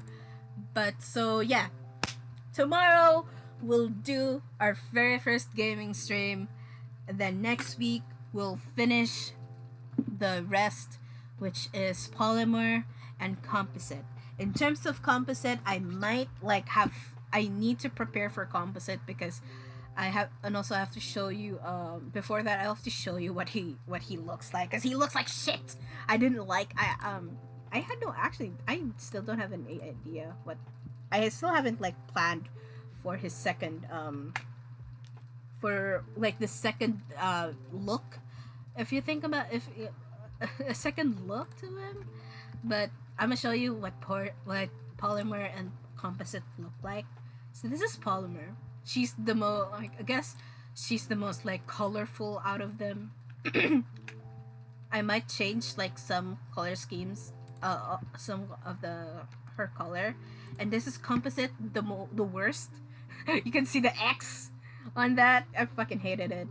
I'll definitely change it because, you know, I'll definitely change it because I do not like him at all. Like the hair is nice, I guess, and the colors of the outfit is okay, but I don't like I'll find like more travel-y type of things. I might base him as a sailor, but like sailor costumes is more like they'll probably have the same color with like the one with ceramic.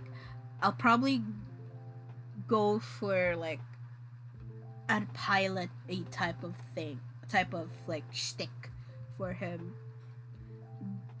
You know, I'll show you when his time comes. But as for polymer, she looks perfect. I might change her inner stuff and like her colors. Probably stick with pink and blue. and stuff. Besides that, she looks and probably changed some of the her like shoes, but that's it. I hope you have a great time. Me, I did. Sorry for like there's a lot of things happening this week. This week was something, I guess, but hopefully next week I'll, with like the little time I'll stream, uh it'll be much better. But hey, I'm excited for tomorrow because we'll play something finally. I'm looking forward to how it will go. I hope it goes well. Uh, it will be a very left field of a game because it's you'll know what game it is. It's a simple game because why not? Fuck it. But yeah, I think that's it for today. I'm actually very surprised that uh, we just streamed for 3 hours. Well, yesterday we were like 4 hours, which is like the max of time I stream up like right now. So yeah, I don't know how to end this. So yeah, I hope you had a good time. I hope you have a good time, and yeah, if and I hope you have a good day too. So please take care and goodbye.